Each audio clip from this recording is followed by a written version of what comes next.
Tere päevast, lugupeetud Riigikogu ja tervist kõik, kes te jälgite tänast Riigikogu infotundi siit Riigikogu istungisaali rõdudelt, aga samuti kõik need, kes te vaatate meid sinise ekraani vahendusel. Me alustame 7. mai infotunniga ja head kolleegid, mul on kõigepealt teile palve, et teeme kohaloleku kontrolli. Kohaloleku kontroll, palun.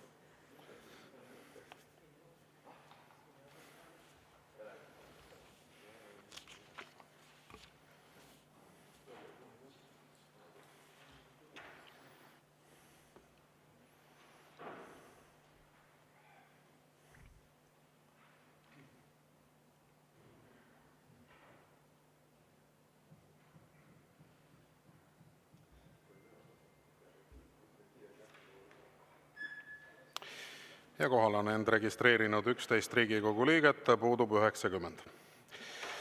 Ning meie tänase infotunni reeglid on ikka samasugused nagu ka kõikidel varasematel kordadel.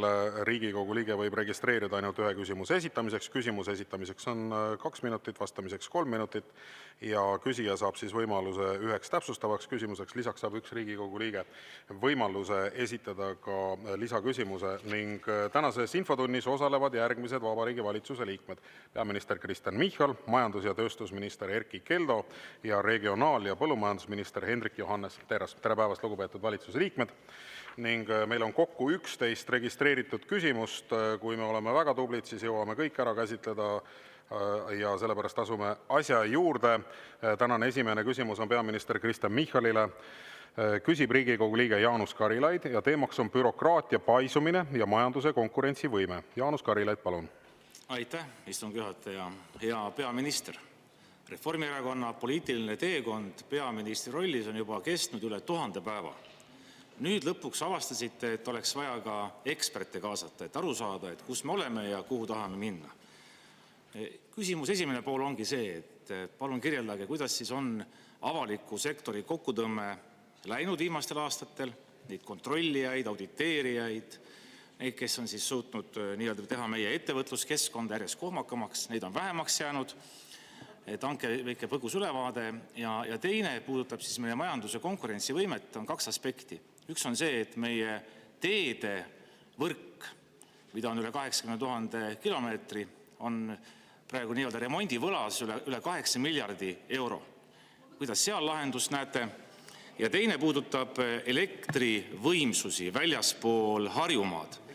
Elektrivõimsusi väljaspool Harjumaad, et tehased ja tööstus ja tootmine saaks laieneda.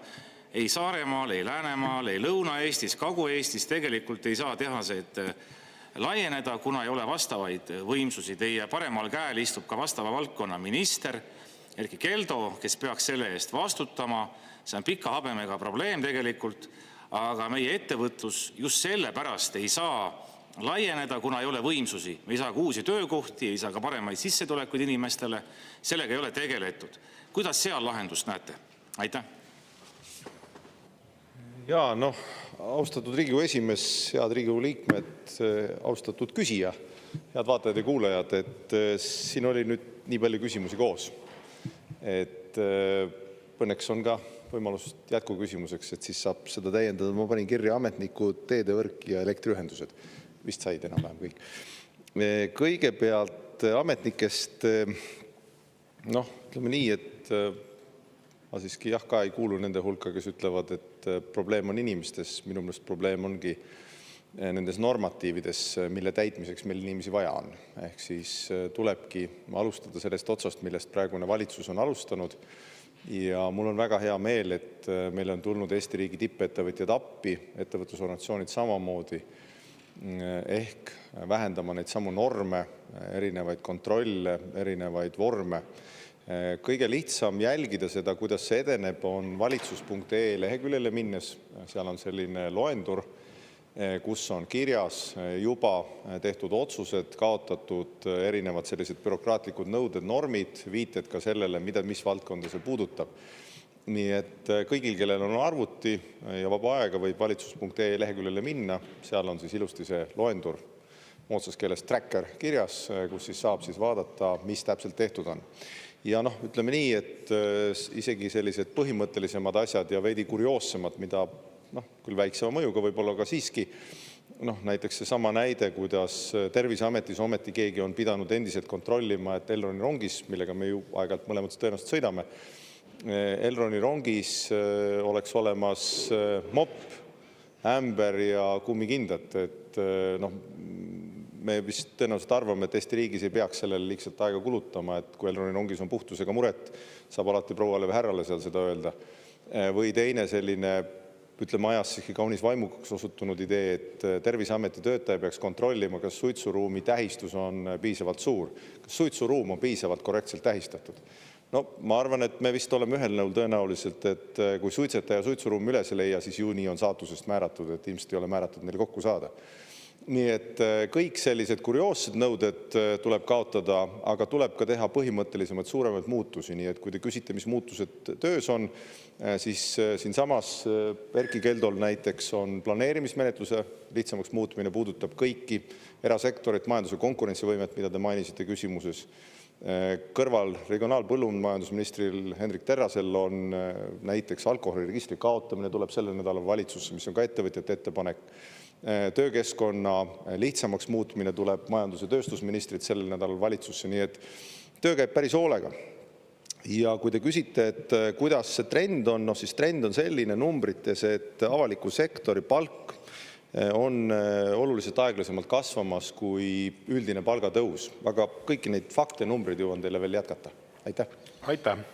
Nii, aga saame edasi minna selle küsimusega ja Jaanus Karilaid, teil on täpsustav küsimus, palun. Jah, et mul tegelikult oli ka teine küsimus, aga hea peaminister ei suutnud ka esimesele küsimusele vastata. Et jäi vastamata see teeremondi võlg, mis on üle 8 miljardi ja jäi vastamata ka energiavõimsused, et me ei saa väljaspoole Harjumaad tegelikult tehaseid ega tööstusi laiendada ja töökohti luua, kuna riik ja teie ministrid pole ka selle valdkonnaga piisavalt tegelenud, et võib-olla midagi teha pole. Ma ei saa küsida teist küsimust, ma küsin esimese küsimuse uuesti, et te saaksite sellele, et mis mõlemad on seotud meie majanduse konkurentsivõimega, teede korrashoid ja remont ja tegelikult energiavõimsused väljaspool Harjumaad, mis on väga valus probleem.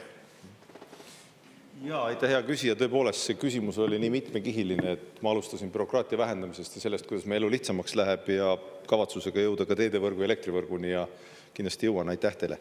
Et korra veel siia lõppu nendest ametnike trendidest ja avaliku sektori trendidest, et nagu mai alguses siis teatavaks sai, siis avaliku sektori palk kasvab 2 korda aeglasemalt kui kogu Eesti üldine palgatõus, et avaliku teenistuse palgatõus on umbes 4% olnud aasta keskmisena, ametnike palgatõus 3,7% ja kui me võtame siis Eesti tööturu üldist palgatõusu, oli see üle 8% natukene, nii et see võib-olla trendina kirjeldab seda, et avalik sektor on ikkagi koomale tõmbamise kursil, inimestele makstakse vähem või palgatõus on väiksem.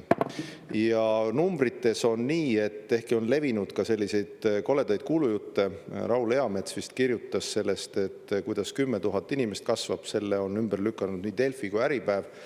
Oma faktikontrollis andmetel, Rahandusministeeriumi andmetel on teenistujate arv kasvanud 0,5% ainult ja kohalikes omavalitsustes enim 117 inimest, riigiasutustes 38 ja riigiasutustes need on siis Politsei- ja Piirivalveametis 55 inimest ja Kaitseväe koosseisus 138, nii et mujal riigiasutustes vähenes 155 teenistujat.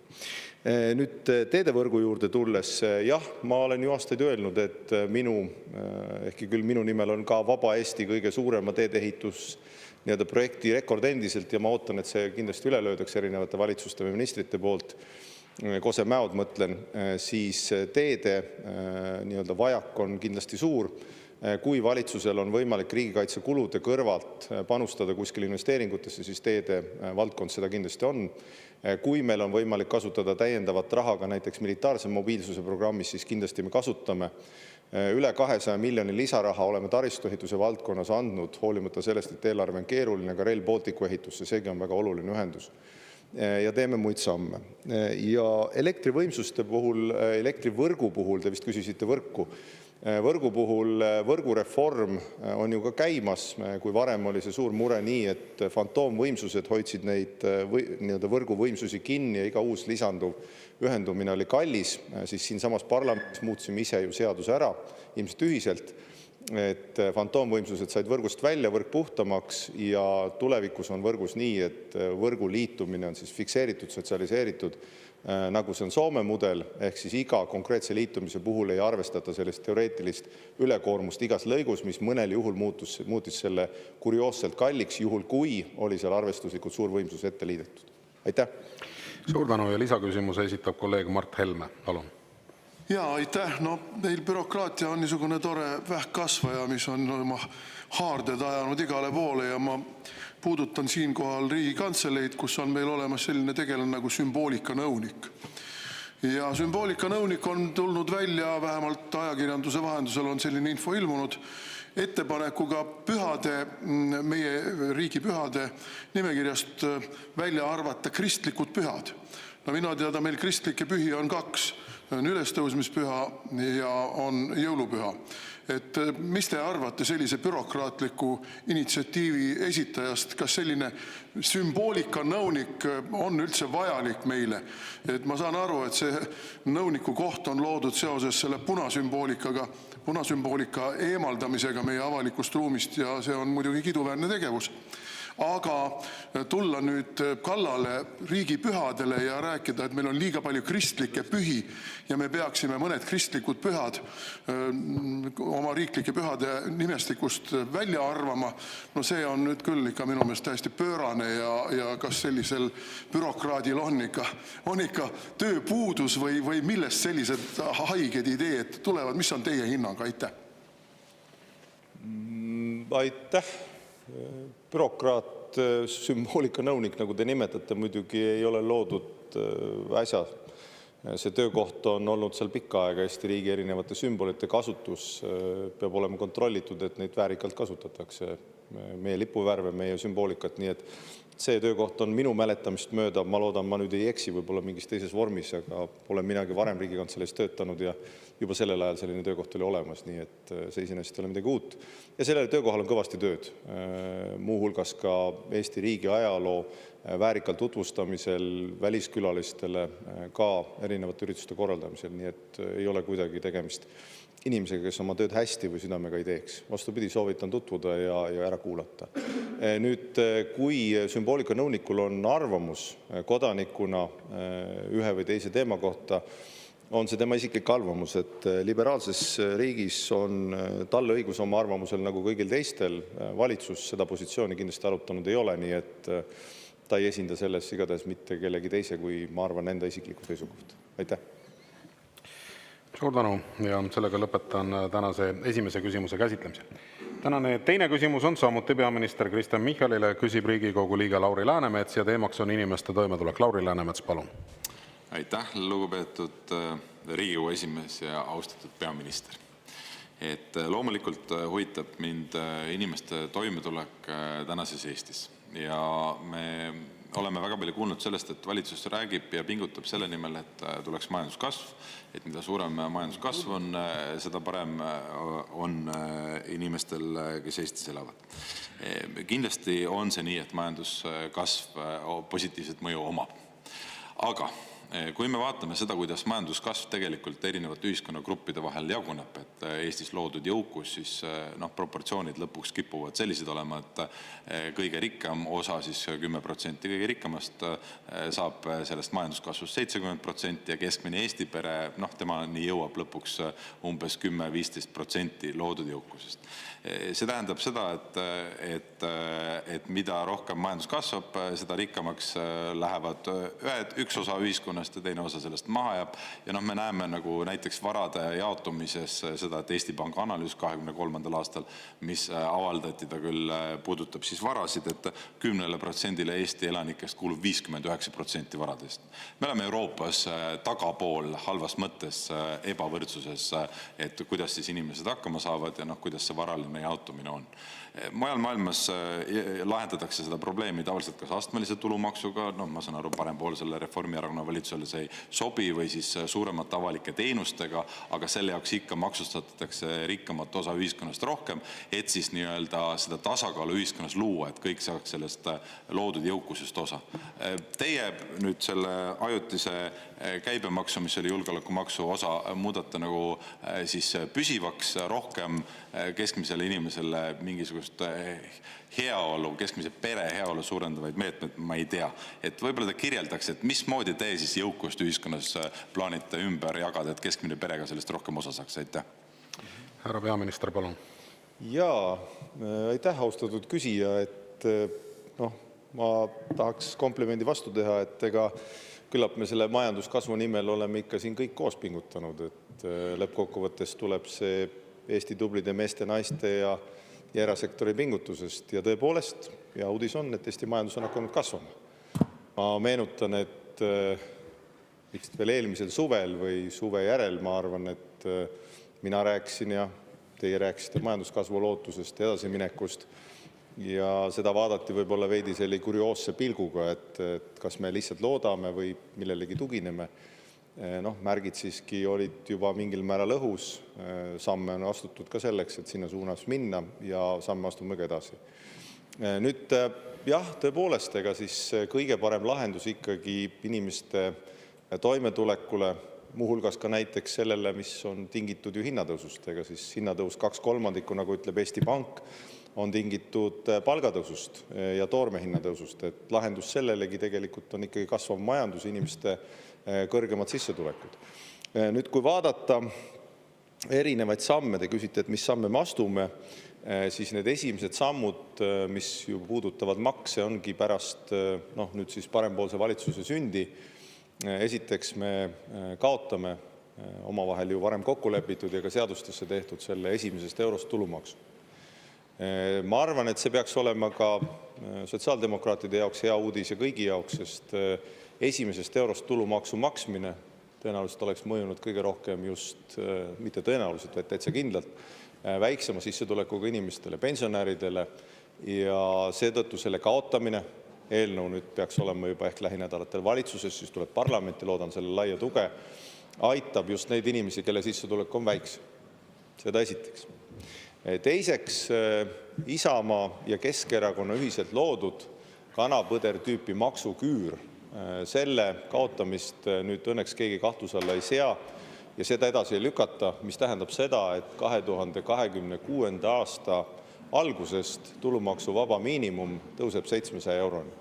See tähendab seda, et inimestel, kelle sissetulek on väiksem, on saadav kasu sellest kindlasti suurem. Lisaks on tõusnud kenasti pensionid, tõusnud on alampalk. Ja kui me vaatame numbreid, kahjuks mul ei ole uuemaid numbreid kui Statistikaameti numbrid 2023. aastast, siis need numbrid ikkagi näitavad ka järjekindlalt õnneks ja siin taas ilmselt on tegemist ühise pingutusega kogu Eesti riigil, et vaesus on trendina vähenemas ja see kindlasti on positiivne uudis. Aitäh! Suur tänu. Ja Lauri Läänemets, teil on täpsustav küsimus, palun. Aitäh, lugupeetud istungi juhataja. Austatud peaminister, te loomulikult jätsite vastamata selle küsimuse osa, mis puudutas ühiskonnas loodud jõukust ja seda, et lõppkokkuvõttes ikka ei pensionär ega keskmine Eesti pere sellest nii palju osa ei saa kui kõige rikkam osa ühiskonnas, et ta lihtsalt jaotub ebaõiglaselt ühiskonnas ja ega ei ole näha, et mingid teenuste suuremat tõusu siin oleks tulemas, et siis ma ei tea, tervishoidu pandaks rohkem maksuraha ja kogutakse rikkamatelt rohkem maksuraha, et tegelikult pensionär nii-öelda sellest osa saaks. Aga teate, mu küsimus ei ole selle kohta praegu. Mu täpsustav küsimus on hoopis korruptsiooni kohta. Ja minu täpsustav ma täpsustav küsimus on korruptsiooni kohta, sellepärast et korruptsioon mõjutab ka inimeste toimetulekut. Et me teame, et mida korruptiivsem juhtimine kuskil näiteks omavalitsuses, seda suurem on tõenäosus, et see nii-öelda avalikud hüved või teenused inimesteni ei jõua ja läheb kellelegi alt hõlma raha ja kõik muu kellelegi teisele. Ja meil on Eestis üks erakond, kes on 3 korda kriminaalkorras karistatud. Tegemist on Keskerakonnaga. Ma vaatan, et kahetsusväärselt sama erakonna esindaja üks juhib parlamendist ka korruptsioonikomisjoni, et tegelikult ühtegi Keskerakonna asja ega ühtegi EKRE asja pole seal minu nägemuses arvesse võetud või see arutelu võetud, ühtegi avalikku istungit nendel teemadel pole peetud. Mihhail Kõlvart muidugi ka Keskerakonna esimehena, kui midagi juhtus siin, Tondiraba teema, kadus täiesti pildist ära, ajakirjanikud ei leidnud ülesse, aga üldiselt nad tunduvad olevat sellised kõige õigem erakond üldse, et siin saalis võetakse palju sõna. Valitsuskoalitsioonil oli kunagi mõte, et erakondade rahastamissüsteemi muudetakse. Just selle kriminaalse Keskerakonna näite varal, et kas te oskate öelda, et mis sellest plaanist on saanud ja kuidas te seda kriminaalkorras mitu korda karistatud Keskerakonna sellist kõige õigemat tegevust ise näete? Aitäh. Härra peaminister, enne kui te vastate, et siis kuna selle küsimuse teine pool puudutas nüüd inimeste toimetulekut väga-väga kaudselt, et sellisel juhul, kui härra peaminister soostub sellele küsimusele vastama, siis tal on see õigus, aga härra peaminister, palun. Jaa, aitäh, austatud Riigikogu esimees, hea küsija. Ikka, lihtsalt ilmselt see puudutab kitsama ringi inimestega toimetulekut. Ma hea meelega vastan nii palju, kui ma oskan vastata. Aga kõigepealt numbritest selle vaesuse ümberjaotamise poole pealt, et ma siiski julgeks öelda, et need muudatused, mis me nüüd maksudega teeme, juba mainitud esimesest eurost tulumaksustamise tühistamine, mis muidu oleks ju hakanud järgmise aasta algusest esimesest eurost tulumaksu maksma inimesed, aitab madalama sissetulekuga inimesi pensionäre. Teiseks tulumaksuvaba miinimumi tõus ja isegi kui see tulumaks on nüüd kõrgem, sõjakulud tuleb kuidagi kinni maksta, me keegi ei taha kõrgeid makse, aga riiki tuleb hoida, siis ta tegelikult ikkagi pigem aitabki väiksema sissetulekuga inimesi rohkem. Ja kui te vaatate numbreid, siis Eesti Pank on juba pikemat aega trendi kirjeldanud, et esimeses detsiilis on palgakasv ikkagi kiirem kui ülemises otsas. Nii et üldiselt trend nihkub ka selles suunas. Et see on kindlasti, ma arvan, positiivne sõnum. Ja nagu ma ka kirjeldasin, et vaesustrendina on ka õnneks vähenemas. Osalt on selle põhjus ka kindlasti pensioni kiire kasv, pensioni ostujõu kasv ja alampalga tõus. Et need on tegelikult ikkagi ekspertide ja finantsanalüütikute hinnangul need asjad, mis on aidanud kaasa inimeste paremale toimetulekule. Nüüd, kui te küsite erakondade järelevalve ja erakonnaseaduse muudatusi, siis minu parimate teadmiste kohaselt on justiits- ja digiministril need töös, need peaks tulema parlamenti. Parlamendis saab teha siin ettepanekuid ja seda, et ütleme, et jah, kuidas öeldakse, et palki enda silmas ei nähta seal samas komisjonis, mida te mainisite, seda on tähele pannud ilmselt kõik. Aitäh.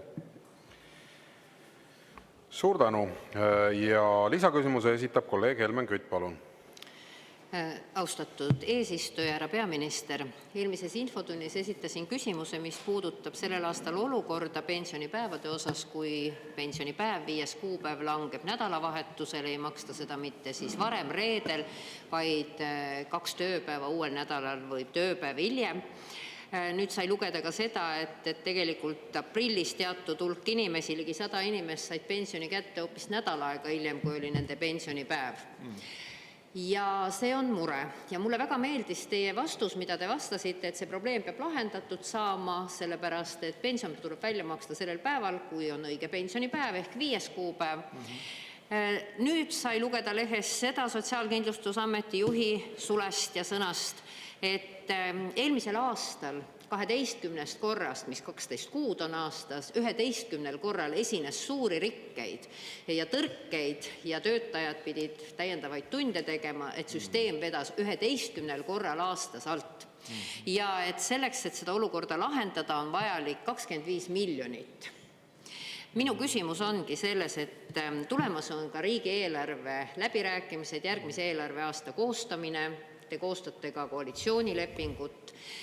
Kas te seisate selle eest, et sotsiaalkaitsesse, infosüsteemide parandamisse, sest 800 000 inimest saab läbi selle süsteemi toetusi, pensioneid ja hüvitisi, ei jääks olukorda, kus päeval, millal nad on planeerinud, et saavad pensioni kätte või toetuse kätte ja nad on ka otsekorralduslepingut sõlminud, sest nad on neid muutnud, kui enne langes varasemale ajale see pensionikanne, et nad ei jääks sellest rahast ilma ja ei peaks asjatult mures olema. Aitäh! Jaa, aitäh, hea küsija. Me oleme seda debatti siin ka varem pidanud ja minu seisukoht on muutumatu, et kui pensionipäev on 5, siis 5. tuleb see välja maksta. Et minu positsioon pole muutunud. Selle sõnumi ma olen andnud nii valdkonna ministritele varem kui ka selle valdkonna inimestele, kes tegelevad. Ja nagu te mainisite, tundes ka sotsiaalsüsteemi, et tõepoolest Eesti riigis on paljudes kohtades investeeringute vajak, nagu siin mainitud juba, teedes on palju raha vaja, riigikaitsest ma ei räägigi, et sinna läheb lähiaastatel väga palju raha, sest me tahame, et riik püsiks. Et kindlasti tuleb sinna ka need investeeringud teha, ei saa pidada kuidagi rahuldavaks olukorda, kus meie infosüsteemid on sellised, et me ei ole ise rahul sellega ja asjad ei saa õigel ajal tehtud. Eriti digitaalses riigis, kas me peame olema rahul sellega, et meie asjad ei saa sellel ajal tehtud. Nii et ma vastupidi tänaks kõiki inimesi kannatlikkuse eest, ma tänan ka sotsiaalvaldkonna inimesi, kes pingutavad selle nimel, et kõik asjad saaks võimalikult korrektselt tehtud. Ja kindlasti ma arvan, me mõlemad võime kinnitada, et raha välja maksmata ei jää, isegi kui esineb tõrked mis tahes infosüsteemis, mis tahes ajal, mis tahes süsteemis, kus iganes. Aga jah, korda tuleb see teha ja ma tean, et uus sotsiaalminister Karmen Joller on ka selle kavatsusega, et tulla eelarve läbirääkimistele selle süsteemile raha taotlema. Aga tasub alati arvestada, et isegi kui ta taotleb, ma mäletan ka varasemaid selliseid investeeringuid suurtesse sotsiaalsüsteemidesse, siis võtab selle investeeringu tegemine, süsteemi korda tegemine, üles ehitamine ka ikkagi veidi aega, nii et ilmselt tuleb kannatlikkust varuda ja paluda sotsiaalvaldkonnas võimalikult kiiresti liigutada, kui ka tekib mis tahes tõrkeid. Aga minu seisukoht on muutumatu, et kui riigis on asjad, mis on kokku lepitud, mingil ajal peavad juhtuma, siis me peame selle peale loota saama. Eriti e-riigis, digitaalses riigis me ei saa ju öelda, et meie süsteemid ei toimi, et mis eeskuju me oleks. Aitäh! Suur tänu, sellega lõpetan tänase teise küsimuse käsitlemise. Enne kui me kolmanda küsimuse juurde läheme, siis on käsi püsti Anastassia Kovalenko-Kõlvart küsimus istungi läbiviimise protseduuri kohta. Ja aitäh, austatud istungi juhataja, et ma panin tähele, et natukene muidugi viitasite, aga ma tõesti vaatasin, et Lauri Läänemetsa küsimus puudutas toimetulekut, aga siis ta küsis, kui ma ei eksi, Keskerakonna ja ka korruptsioonivastase erikomisjoni töös. Esiteks on arusaamatu, kuidas see üldse Vabandust, läheb. aga ma selgitasin seda ja see ei ole enam istungi läbiviimise protseduuri kohta, et antud juhul, kui peaminister on valmis vastama sellele küsimusele, siis ta vastab. Et see on protseduur, mida me alati teemast väljas olevate küsimuste puhul kasutame. Nii, aga head kolleegid, läheme edasi kolmanda küsimuse juurde ja kolmas küsimus on samuti peaminister Kristen Michalile. Küsib Riigikogu liige Martin Helme ja teemaks on Eesti sõdurite saatmisest Ukrainasse. Martin Helme, palun. Aitäh. No just kõlas siin väide, Kristen Michal teatas, et me ju tahame, et Eesti riik püsiks. Mina kuulan ja vaatan, mida valitsus siin teeb ja ausalt öeldes jääb küll mulje, et te teete täpselt vastupidist tööd, et Eesti riik ja Eesti rahvas ei püsiks. Siin tuli välja eelmisel nädalal täiesti nagu ilma igasuguse hea põhjuseta peaministri pressiteade, kus Eesti näitab kogu maailmale eeskuju, et viime väed Ukrainasse. No sinna juurde käivad mingisugused sellised ilusad stratkomilikud sõnad, midagi tahtekoalitsioonist ja mina tegelikult ei tea, kes seal tahtekoalitsioonis peale Eesti on. Et Ameerika Ühendriigid on selgelt öelnud, et nad ei osale mingil moel sõjaliselt Ukraina konfliktis Venemaaga või Venemaa sissetungi vastases tegevuses. Soome ja Rootsi on öelnud, et nemad, või Soome, Rootsi ja Poola on öelnud, et nemad ei vii kindlasti. Suurbritannia ja Prantsusmaa on kõvasti rääkinud sellest, aga aprilli lõpus on selgelt märku andnud, et ega nad tegelikult mingeid vägesid suuresti sinna viia ei taha, vaid kui viivadki, siis jälle näpu otsaga sümboolselt ja kuhugile kaugele rindest nõunike vormis. Nii et jääb mulje, et Eesti on siis see ainus riik, võib-olla Läti või Leedu ka, kes lähevad uljalt oma sõduritega Ukrainasse sõtta. Ja mul on mõned suured probleemid sellega. Esimene asi on see, et see on See on Eesti-poolne osalemine Ukraina-Vene kuumas sõjas, mis viib meid sõtta Venemaaga. Sellega Eesti valitsus astub sammu, mis tõmbab kaela meile sõja Venemaaga. Kas te olete hulluks läinud, ma küsin kõigepealt. Kas te tahate meie hävingut?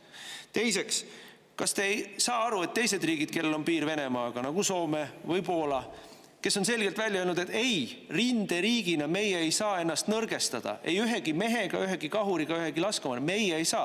Las need, kellel ei ole piiri Venemaaga, siis aitavad, nii nagu nad saavad, aga meie peame enda kaitse peale kõigepealt mõtlema. Miks te ei mõtle Eesti kaitsmise peale? Ja kolmandaks, meil on Eestis üle 10 000 Ukraina desertööri, keda Ukraina president on palunud, et saatke nad Ukrainasse sõdima. Miks me neid ei saada sinna? Miks me oma poisse saadame sinna surema? Jaa, aitäh, siin oli päris mitu küsimust. Kõigepealt kas küsimus, vastus ei. Aitäh selle küsimuse eest. Teiseks selgitan, kindlasti ei osale Eesti sõjategevuses, vaid jutt käib sellest, et kui lepitakse kokku poliitilisel tasandil rahu, milles osaleb ka Ameerika Ühendriigid, president Trump seda veab, üritab veenda diktaator Putinit, et see rahu oleks vajalik, nii et ma soovitaks hoidke president Trumpile ka pöialt, et tal see õnnestuks. Mina igal juhul hoian. Samas protsessis osalevad väga paljud Euroopa riigid, Emmanuel Macroni vedamisel, Prantsusmaa, Keir Starmer, Ühendkuningriigid, paljud teised, isegi Itaalia samamoodi panustab. Nii et kõik tegelikult koos Brüsseliga ja Euroopa Liiduga panustavad ja väljapoole Euroopa Liitu samamoodi, Kanadast Türgini. Nii et see on palju laiem tegevus. Nüüd riikide osalus erinevates protsessides, planeerimises on erinev, iga riik lõpuks otsustab ise. Küll on see number 10 ja 20 riigi vahel, kes täna juba on öelnud, et kui seal toimub heidutusväe moodustamine või rahu tagamine mingil moel, siis nemad on nõus sellesse panustama.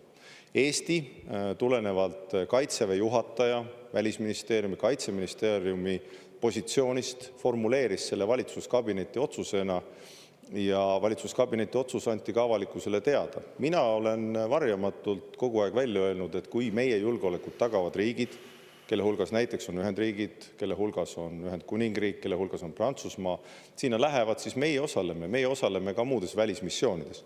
Kui me räägime kompanii suurusest üksusest, siis Kaitseväe juhataja on välja öelnud, et see on umbes 150 meest. Võrdluseks ka avalikkusele öeldud, tegemist ei ole ajateenijate, vaid kutseliste lepinguliste kaitseväelastega.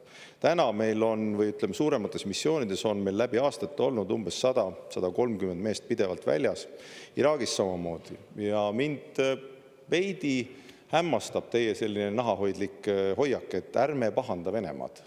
Vaadake, Venemaa ei vaja õigustust, et demokraatlike riikide kallal toimetada. Tänagi, kui meie siin parlamendis toimetame, Venemaa või Venemaaga seotud mängijad või sellised tegelased organiseerivad hübriidrünnakuid, küberrünnakuid ka muuhulgas Eesti vastu.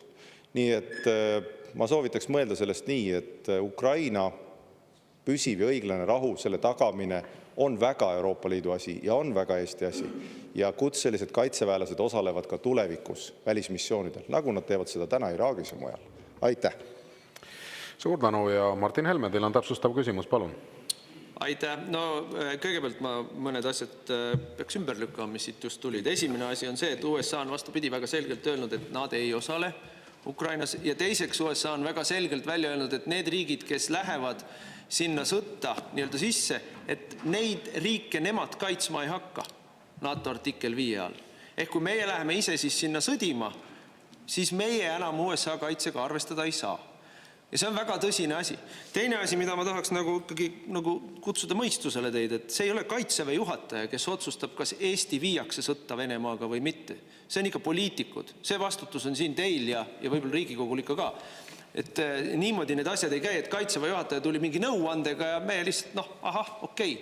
See on jabur, on isegi sellist juttu kuulata. Kolmandaks, see, et me räägime siin mingisugustest palgasõdurite saatmisest sinna, see on täiesti irrelevantne. Need on Eesti mehed. Seal saab surma iga päev rinnetel kummalgi pool Sadu inimesi. See on poole päeva kahuriliha Ukraina rinnetel.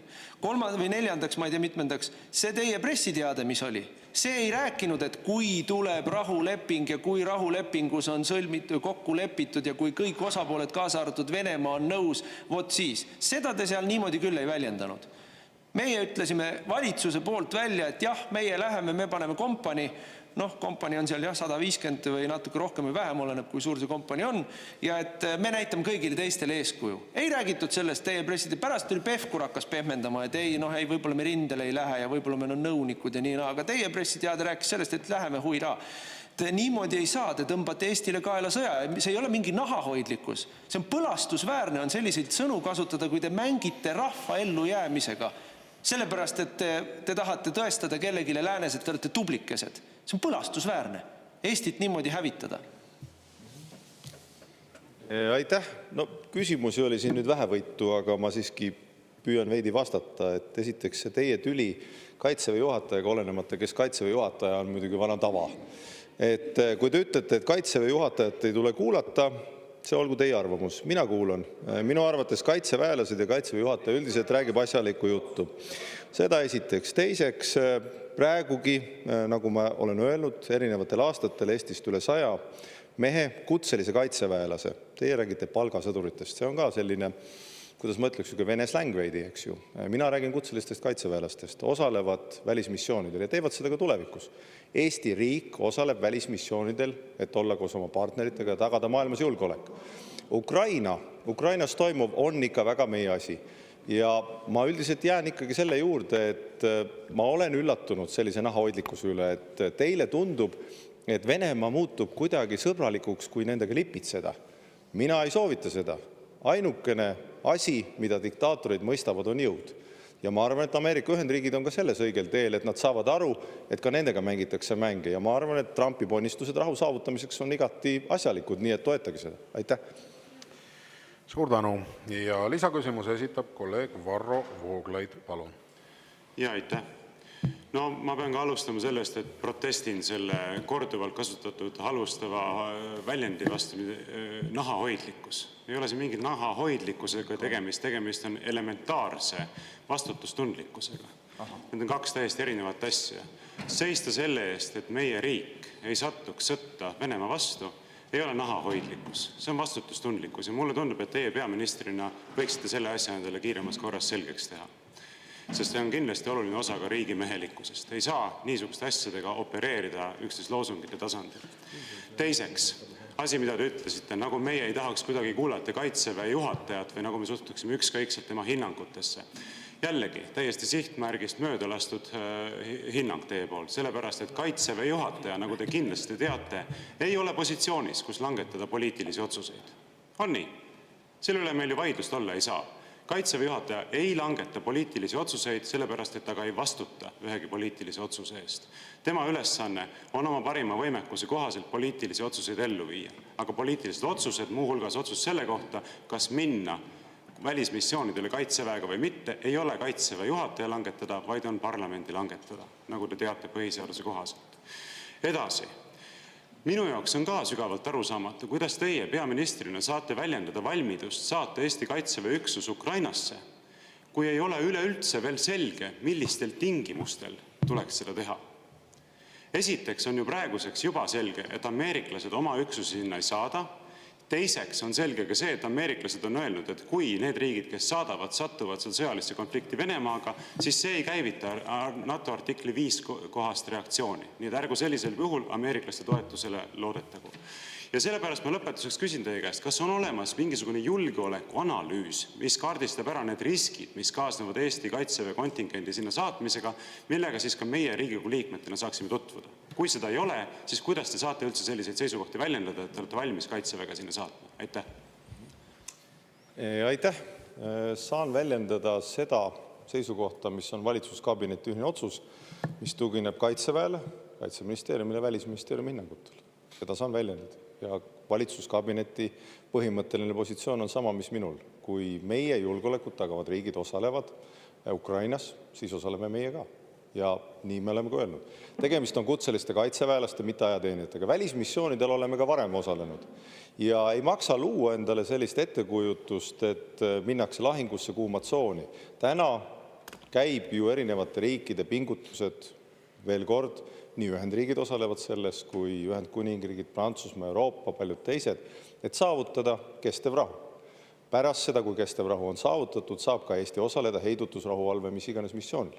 Millises kapatsiteedis, millises täpses rollis, see on kaitseväe planeerijate teha. See on nende töö. Nüüd selles, et me jääme paljudes küsimustes eriarvamustele, ilmselt jäämegi. Et minu jaoks olulises küsimuses, näiteks põhiseaduse muutmises, mäletan, et üks teie moodi mees oli puudu. Järelt olemegi eriarvamusel. Aitäh! Suur tänu, sellega lõpetame tänase 3. küsimuse käsitlemise. Tänane 4. küsimus on regionaal- ja põllumajandusminister Hendrik Johannes Terrasele. Küsib Riigikogu liige Aleksandr Tšaplõgin ja teemaks on toidujulgeolek. Aleksandr Tšaplõgin, palun. Aitäh, lugupeetud istungi juhataja, lugupeetud minister. Hakkasin uurima asja ja selgus, et teie valdkonnas olukord on päris halb. Põllumajandus, mis kunagi oli meie majanduse kindel alus, on täna süsteemses languses. Üle poole toidust importatakse. Kohalikud põllumehed ei suuda konkurentsid püsida, sest riik ei paku neile piisavalt toetust ega stabiilseid tingimusi. Maa jääb harimata, noored lahkuvad maapiirkondadest ja põllumajandustootmine muutub kahjumlikuks. Ühe suurenevate globaalsete riskide, olgu need kliimast või geopoliitikast tingitud, tingimustest tähendab impordisõltuvus haavatavast. Ilma muudatuseta põllumajanduspoliitikas, ilma selge strateegilise plaanita on tootjate toetamiseks võib Eesti lähiaastatel lõplikult kaotada kontrolli oma toidutootmise üle. Ja minu küsimus on, kas teil on olemas selline plaan? Aitäh! Aitäh selle küsimuse eest, hea kolleeg. On tõsi, et viimased paar aastat on olnud põllumajandussektori jaoks väga suurte väljakutsetega, ebastabiilsed ilmastikuolud, kliimamuutustega kohanemine ja ka muud faktorid on sinna panustanud. Me riigi poolt oleme teinud omalt poolt nii palju, kui me suudame, et neid kahjusid korvata. Näiteks viimase paari aasta saamata jäänud rapsisaagi kompenseerimiseks eraldasime 13,3 miljonit eurot, et aidata siis põllumajandusettevõtetel enda bilanssi parandada saamata jäänud saagi pealt. Ja toiduvarustuskindlusel on 4 sammast. Üks on siis, kui palju me tarbime ja toodame selle tasakaal, tõepoolest seal on arenguruumi. Meil on väga hästi on viljakasvatamisega, väga hästi on piimatoodetega, kehvemini on näiteks köögiviljade ja marjadega.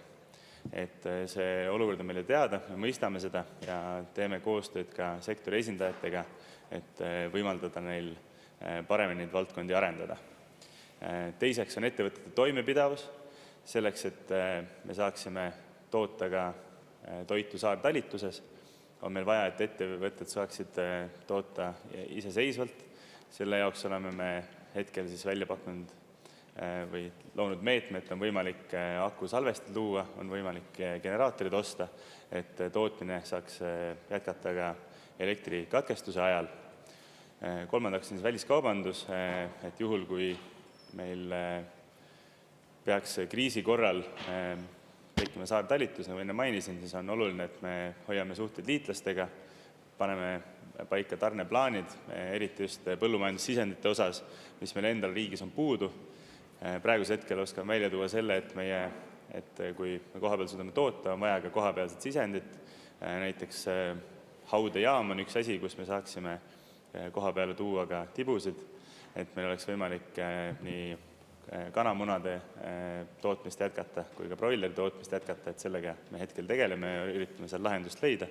Ja 4. sammaks on siis varud, ehk siis riiklikud varud ja inimeste enda varud, et samamoodi kriisipoodide toimepidavus, kriisipoodide plaan meil praegu on välja arendamisel, et juhul, kui kriisiolukord on, et poodid oleks võimalik jätkuvalt varustada ümberkaudseid inimesi toiduga. Aitäh! Suur tänu ja Aleksandr Tšaplõgin, teil on täpsustav küsimus, palun. Aitäh, no ausalt öeldes vastus ei olnud piisavalt konkreetne, aga mul on mõned konkreetsed numbrid. Kõige kriitilisem olukord on meil kartuliga. Kattame vaid 70% oma vajadusest. Sealiha puhul suudame toota ainult 1/3 vajalikust kogudest. Ja linnuliha meil puudutavad haudejaamad tibude kasvatamiseks.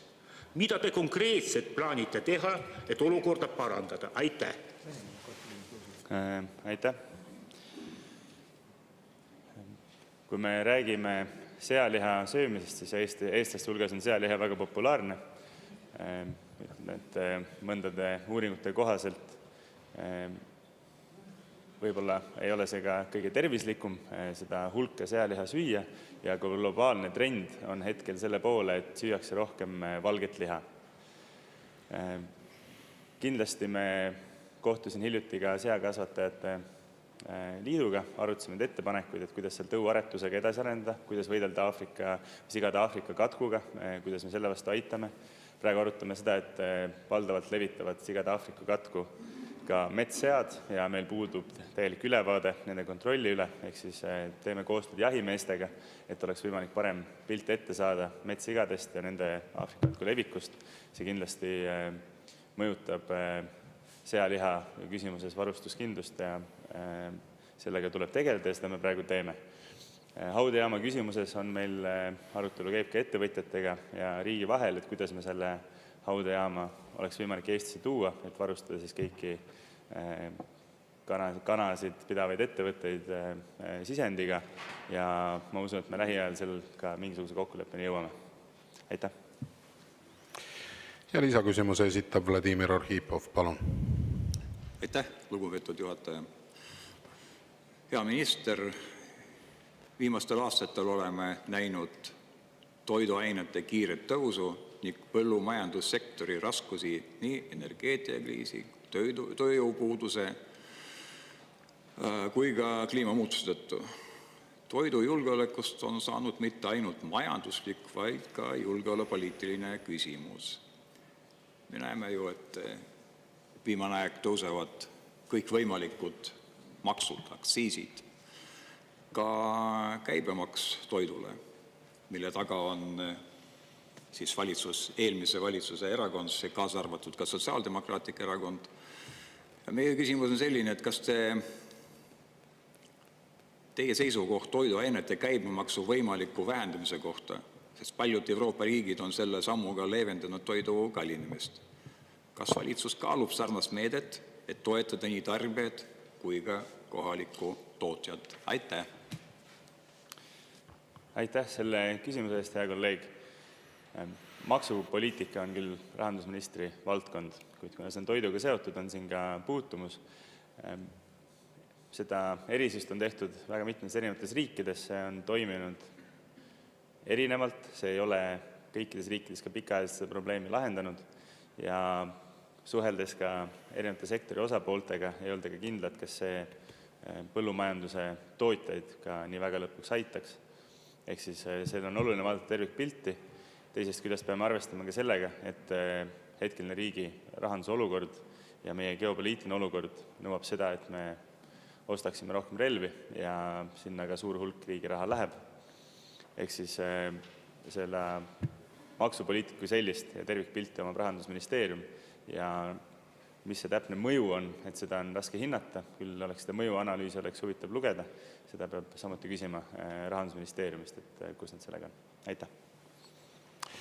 Suur tänu ja sellega lõpetame tänase 4. küsimuse käsitlemise. Liigume edasi. Tänane 5. küsimus on majandus- ja tööstusminister Erkki Keldole. Küsib Riigikogu liige Tõnis Lukas ja teemaks on võõrtööjõu sissetoomine. Tõnis Lukas, palun. Aitäh, austatud juhataja, lugupeetud minister. Sisseränne ja väljaränne on väga otseselt seotud. Kui eestlased rändavad omalt maalt kas majanduskriiside tõttu või mingil muul põhjusel välja, siis selleks, et majandus toimiks, on tarvis tuua mujalt inimesi sisse.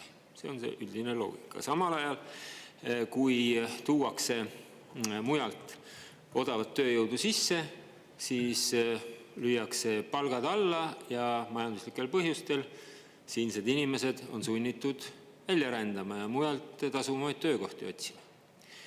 Nüüd, kui mõelda sellele tervele paketile, siis loomulikult on tööturu vajaduste küsimused keerulised ja üks osa sellest puudutab ka haridussüsteemi.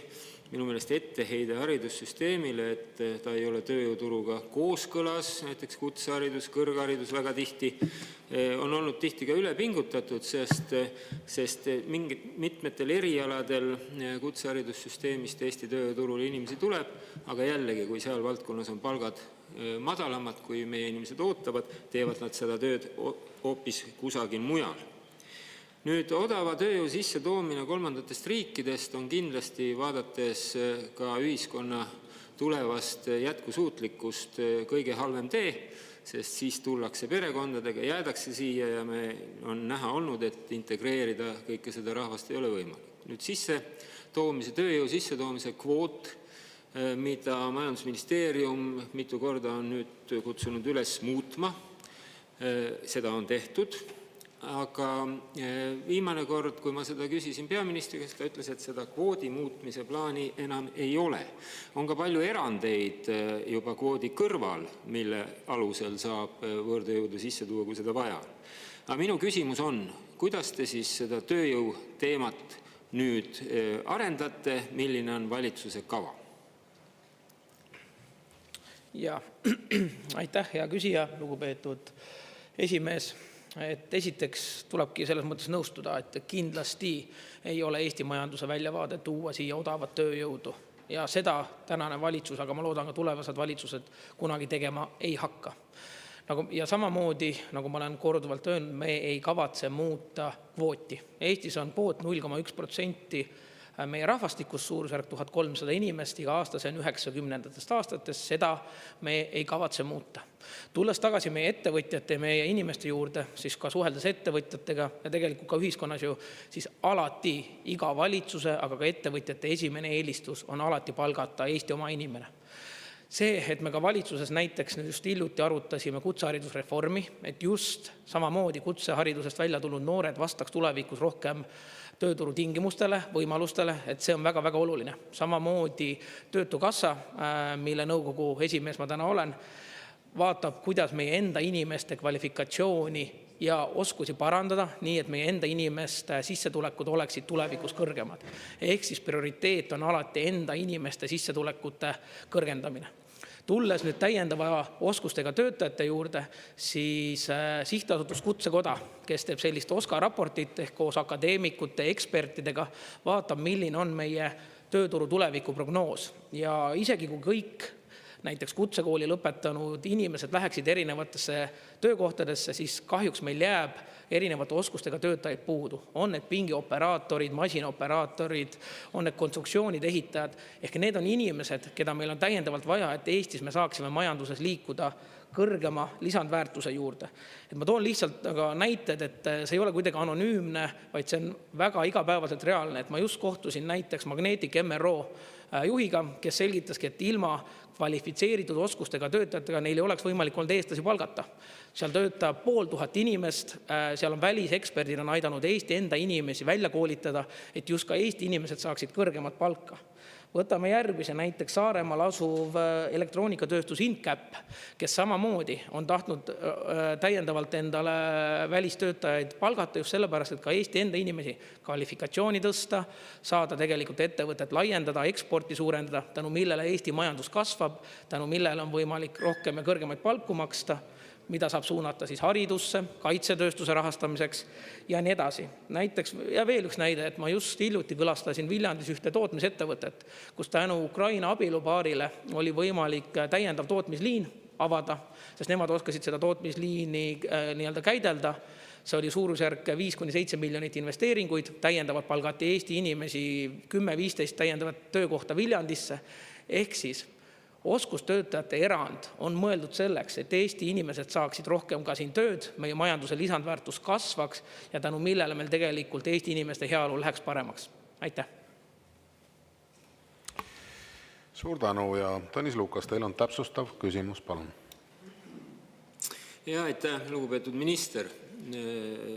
Ma loodan, et ma sain teie vastusest õigesti aru, et teie olete ja teie erakond ja üldse valitsus on hakanud aru saama sellest, et mitu aastat aktiivselt arutatud ja Isamaa poolt üles tõstetud rahvastikupoliitika ja sündimuse poliitika on olulised asjad ja seda valdkonna käsitlemist ei tasu naeruvääristada. Ja vihjed sellele, et kui meil oleks endal inimesi, sündimus, siis meil ja vastavad meetmed, siis me kindlustaksime oma tööjõuturul oma tööjõuga vajadusi ka kindlamalt. Mul on hea meel, et sellest töö sissevoolu kvoodi muutmise plaanist on loobutud. Ma usun, et seda ka siin Riigikogus meie surve tulemusena, sest mõni aeg tagasi räägiti ikkagi väga ametlikult 2- või 3-kordsest vajaduse tõusust. Nüüd ma saan aru, et te tahate sisse tuua veel erandeid ka seadusandlusesse või määrusandlusesse. Kõlas siin oskustööliste nimetus. No praegu ma arvan, et 13 erandit, mis juba praegu olemas on, annavad piisavalt võimalusi tuua ka oskustöölisi, tippspetsialiste. Kui ma vaatan neid valdkondi, kus on öeldud, et meil on tööjõudu liiga vähe ja juurde vaja spetsialiste, siis tööstustootmisinsenerid näiteks Eestis keskmine palk eelmisel aastal oli juba ligi 3000 Harjumaal, kus neid tavaliselt tuuakse üle 3000, see tähendab üle 1,5 koefitsiendiga keskmise palgaga võrreldes arvutivõrkude süsteemide tehnikuid ja paljude oskustööliste tippspetsialistide palgad on praegu juba, nii et praeguse erandiga 1,5 saab neid sisse tuua. Ma küsin teilt, et kuidas te arvate, kui praegu on 80 000 töötajat Eestis, kes uuringu järgi ei vasta keelenõuetele ja ei oska eesti keelt vajalikul tasemel, kuidas uute töötajate sisse toomisel me suudame tegelikult kõigile keelt õpetada, neid meie ühiskonda integreerida? Ja aitäh, hea küsija, siin oli päris mitu erinevat küsimust, et ma alustan otsast, loodan, et jõuan nii palju, kui jõuan ja kõigile. Esiteks, tõesti väga õigesti mainisite, et nagu ma ütlesin, et Eestis on 90-ndast alates olnud kvoot kui selline 0,1% ja meil on väga mitmeid erandeid. Neid erandeid on just tehtud sellepärast tol hetkedel, kus on nähtud, kus on olnud majanduse kasvuks see pudelkael kitsaskoht. Toome hästi lihtsad näited. Need on olnud näiteks meie väga edukas infotehnoloogia kommunikatsioonisektor. Ehk meil on see erand, meil on olemas teadlaste erand, ehk kuhu meil on tegelikult, kui me tol hetkel oli vaja IT-insenere, meil oli vaja programmeerijaid, kes tegelikult aitavad Eesti majandust kasvatada ja Eesti inimeste ja ühiskonna jõukus kasvatada. Täna me olemegi olukorras, kus neid samu oskustöötajaid, tõesti ma siin nüüd loen ette näiteks sama OSKA raport, akadeemikud, eksperdid, tööturu osapooled on hinnanud, et näiteks üle 200 taseme õppe lõpetaja jääb iga aasta puudu töötleva tööstusametitest nagu masinate ja seadmete tehnikud, mehhatroonikud, keevitajad, pingi tootmisseadete ja masinate operaatorid. Ehk kui me tahame siia rohkem targemat tööstust, siis nende palgavahemik on täpselt selline, et see ei ole ulatunud veel 3+ euroni, küll aga meil on neid inimesi vaja, et Eesti enda inimesed saaksid ka täiendavalt näiteks töötlevas tööstuses töötada, siis see on tänane pudelikael. Ma just kohtusin üle 20 erialaliidu ettevõtjatega, praktiliselt iga liit tõi välja kvalifitseeritud oskustega töötajate puudujäägi. Jah, me peamegi kutsehariduses senisest rohkem suunama, et meil tuleks sealt noori inimesi, kes tahaksid näiteks tipptasemel tööstust tulevikus teha ja seda ametit omandada. Küll aga, kui me tahame majanduskasvu näha, jõukust, siis meil on vaja, ja ma rõhutan, kontrollitud rännet ja siin ka väga palju on öeldud juurde, et siit tuleb kaasa täiendavalt inimesi, peresi, lellepoegi, siis ei, see ei ole faktiliselt tõde. Oskustöötajatel, kui üldse esimese 2 aasta jooksul tuleb 10–20% pereliikmeid kaasa, pereliikmed saavad olla ainult kas abikaasa või laps, ehk siis lihtsustatult öeldes tuleb naine või väikelaps kaasa ja seda näitab ka PPA viimane 5 aasta statistika. Ehk siis kindlasti keegi ei räägi mingist massimigratsioonist, keegi ei räägi odava tööjõu siia toomisest, vaid me räägime väga kontrollitud rändest, kui me räägime rändepoliitikast tervikuna.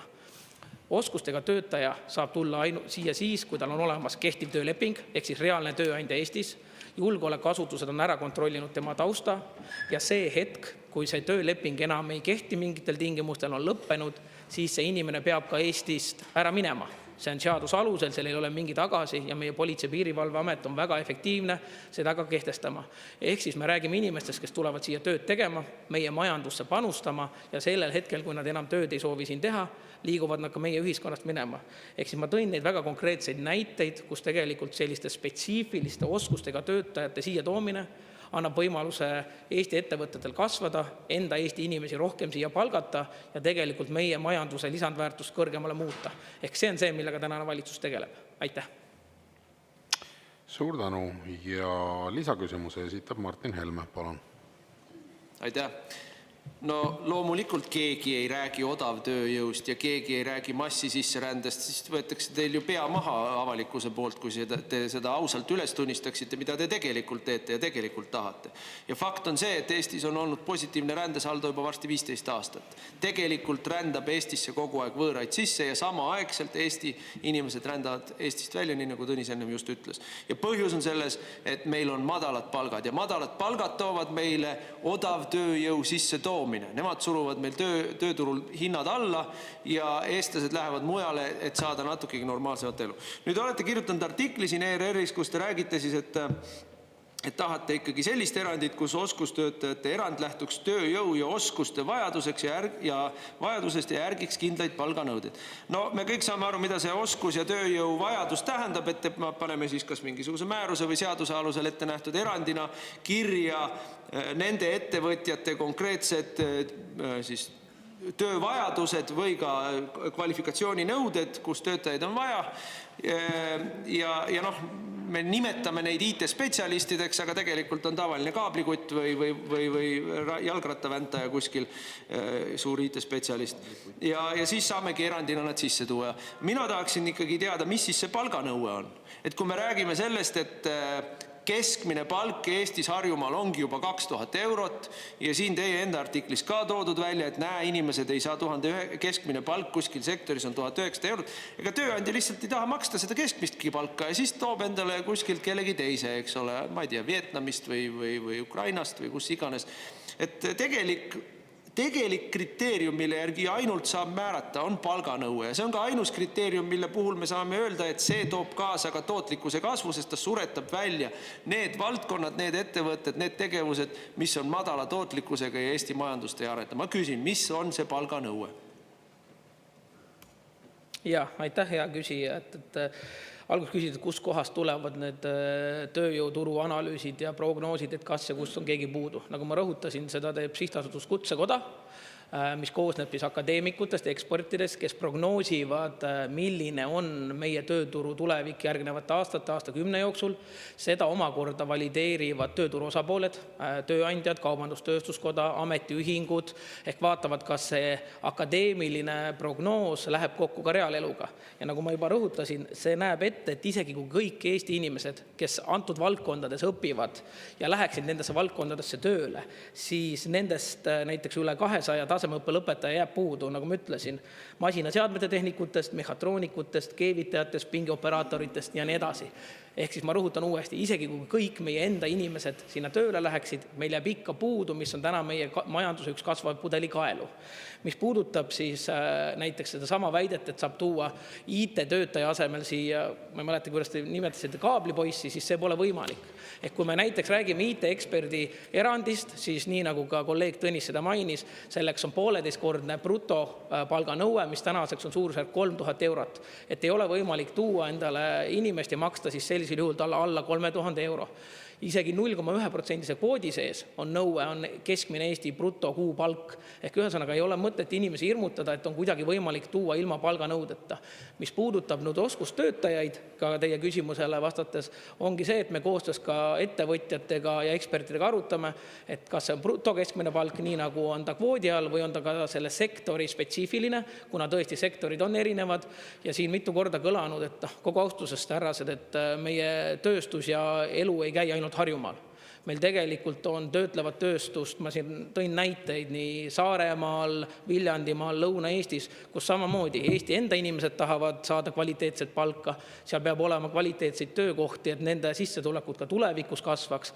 Ehk see on väga suur osa tegelikult regionaalarengust, et me ei saa vaadata ainult Tallinnat ja Harjumaad, kus muide samamoodi on kvalifitseeritud töökäte puudus Et mul näiteks seesama näide, mis mul eelmine kord jäi toomata, ka ABB, üks meie töötleva tööstuse lipulaev. Et ABB-s on 20% töötajatest on välismaalased ehk 80% on eestlased. Seesama näide, mida ma tõin selle Viljandimaa näitega, meil oli võimalus tänu sellele, et meil olid ukrainlaste abielupaar siin, Viljandi ettevõtte sai teha miljonitesse ulatuva investeeringu, tänu millele said palju rohkem Eesti inimesi tööle, said kõrgema palga ja tegelikult Eesti ühiskond tervikuna kasvab ja areneb sellega. Aitäh! Suur tänu, sellega ma lõpetan tänase 5. küsimuse käsitlemise. Ja tänast 6. küsimust me ei ava, sellepärast et küsija teatas, et ta ei saa tänases infotunnis osaleda. Me liigume edasi kohe 7. küsimuse juurde, mis on peaminister Kristen Michalile. Küsib Riigikogu liige Mart Helme ja teemaks on julgeolek. Mart Helme, palun. Aitäh! No eelmisele küsimusele, mille esitas kolleeg Tõnis Lukas, me saime siis teada, et Eesti rahvale tagab õnne Eesti rahva väljavahetamine Eesti Vabariigi territooriumil. Aitäh, lugupeetud valitsus! Aga ma tulen tagasi tegelikult selle sama teema juurde, mida siin täna juba on käsitletud, ehk siis Eesti sõjaväelaste saatmine Ukrainasse, võimalik saatmine Ukrainasse.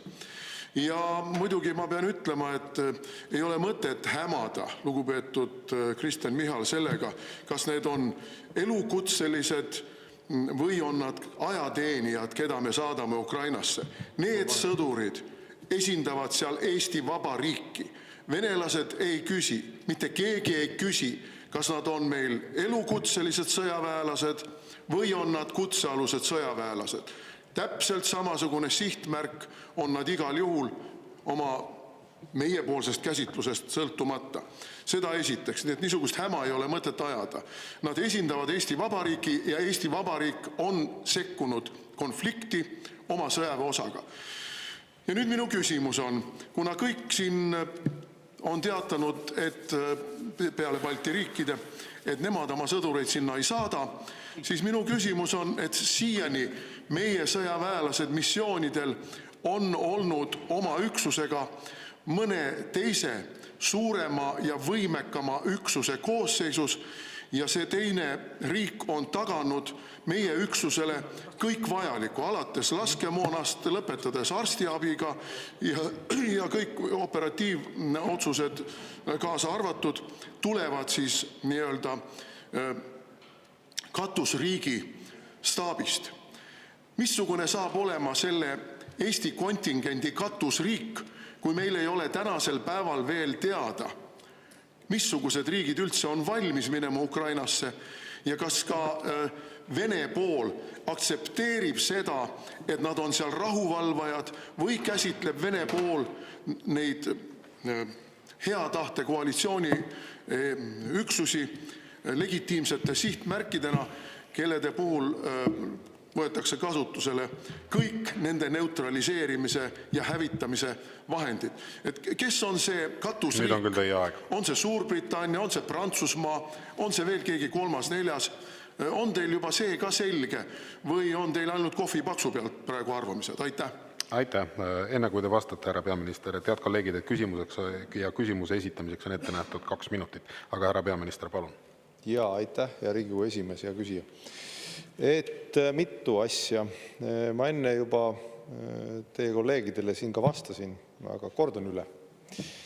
Eesti osaleb erinevatel rahvusvahelistel sõjalistel operatsioonidel ja eesmärk on tugevdada liitlassuhteid strateegiliste liitlastega, toetada kaitseväe terviklikku arengut ja panustada rahu ja stabiilsuse tagamisse erinevates maailma konfliktipiirkondades. Näiteks 2025. aastal on operatsioonidel osalemiseks mandaate kuni 128 kaitseväelasel. Reaalselt lähetatakse kuni 116. Et oleks klaar, et me osaleme praegugi kutseliste kaitseväelastega erinevatel rahutagamismissioonidel. Nüüd, tulles Ukraina juurde, ma juba kirjeldasin seda, aga kirjeldan taas kord üle. Erinevate maailma riikide pingutused praegu käivad Ameerika Ühendriikidest, president Trumpist kuni Euroopa liidriteni, Euroopa Liiduni, aga ka väljaspool Euroopa Liitu, et jõuda poliitilise kokkuleppeni, milline võiks olla püsiv ja õiglane rahu Ukrainas.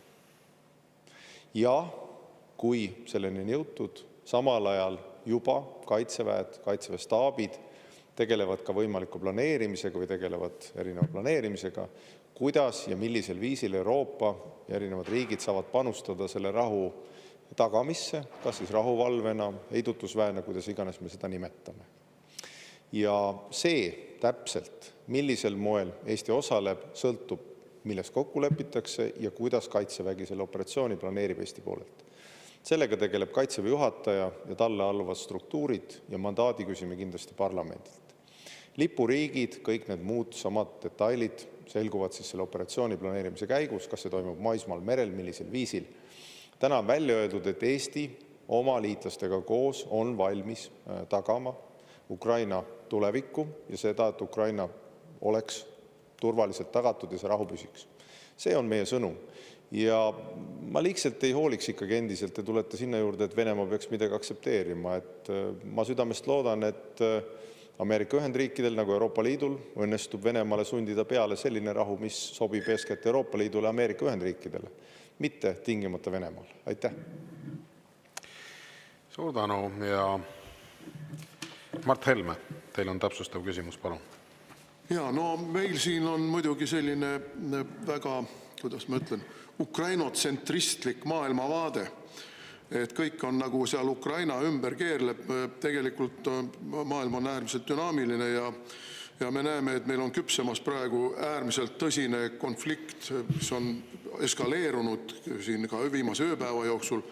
See on Lõuna-Aasias, Pakistani ja India vahel ja juba tulevad signaalid. Täna hommikul loen maailma meediat, juba tulevad signaalid. Riigid teatavad, et nad on sunnitud selles väga kiiresti eskaleeruvas olukorras, mis võib üle kasvada tuumasõjaks, sunnitud mõtlema ümber täielikult oma abi ka Ukrainale, relvi, mehi sinna saata selles olukorras, kus puhkeda võib tunduvalt tõsisem konflikt, kui see on praegune Ukraina konflikt, ei saadeta enam.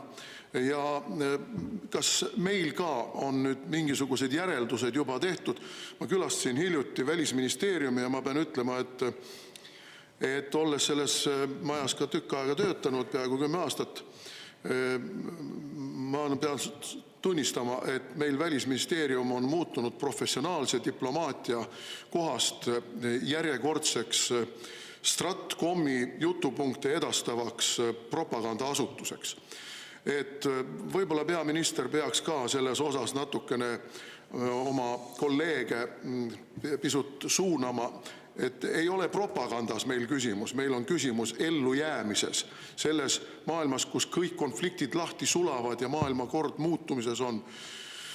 Missugused järeldused me siis teeme nüüd? Me ripume niidikarva otsas praegu nii Lähis-Idas kui Lõuna-Aasias kui ka võib-olla Kaug-Idas.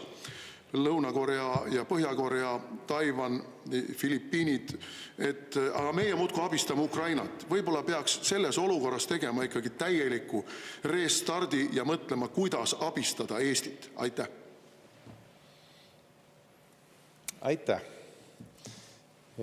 Esiteks, Eesti kaitse, ma julgeks öelda, on väga hästi tagatud. Nii kaitseväe, Eesti inimeste panusega, laiema panusega kogu ühiskonnas. Ütleme nii, et kui me vaatame ka valitsuse otsuseid, siis järgmisest aastast on Eesti kaitseinvesteeringute tase vähemalt 5% SKP-st. See on pretsedenditult suur võimete kasv ja võimete arendus. Ja kaitseväele, kaitsehankijatele on ka sõnum edastatud, et mida saab kiiremini teha, seda tuleb kiiremini teha, kui kuskil on kaitsevaldkonnas, aga ka sisejulgeoleku valdkonnas täiendavaid võimeid vaja, mida tuleb tempokamalt luua, siis seda see valitsus kindlasti toetab ja me oleme samme astunud. Nii et seda esiteks.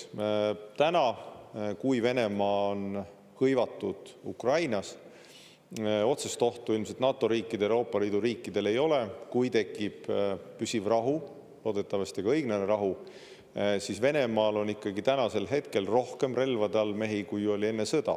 Ja ilmselt need mehed, kes on sõjast puudutatud, ei lähe tõenäoliselt kehalise kasvatuse õpetajateks, vaid hakkavad otsima endale tegevust üle kogu planeedi.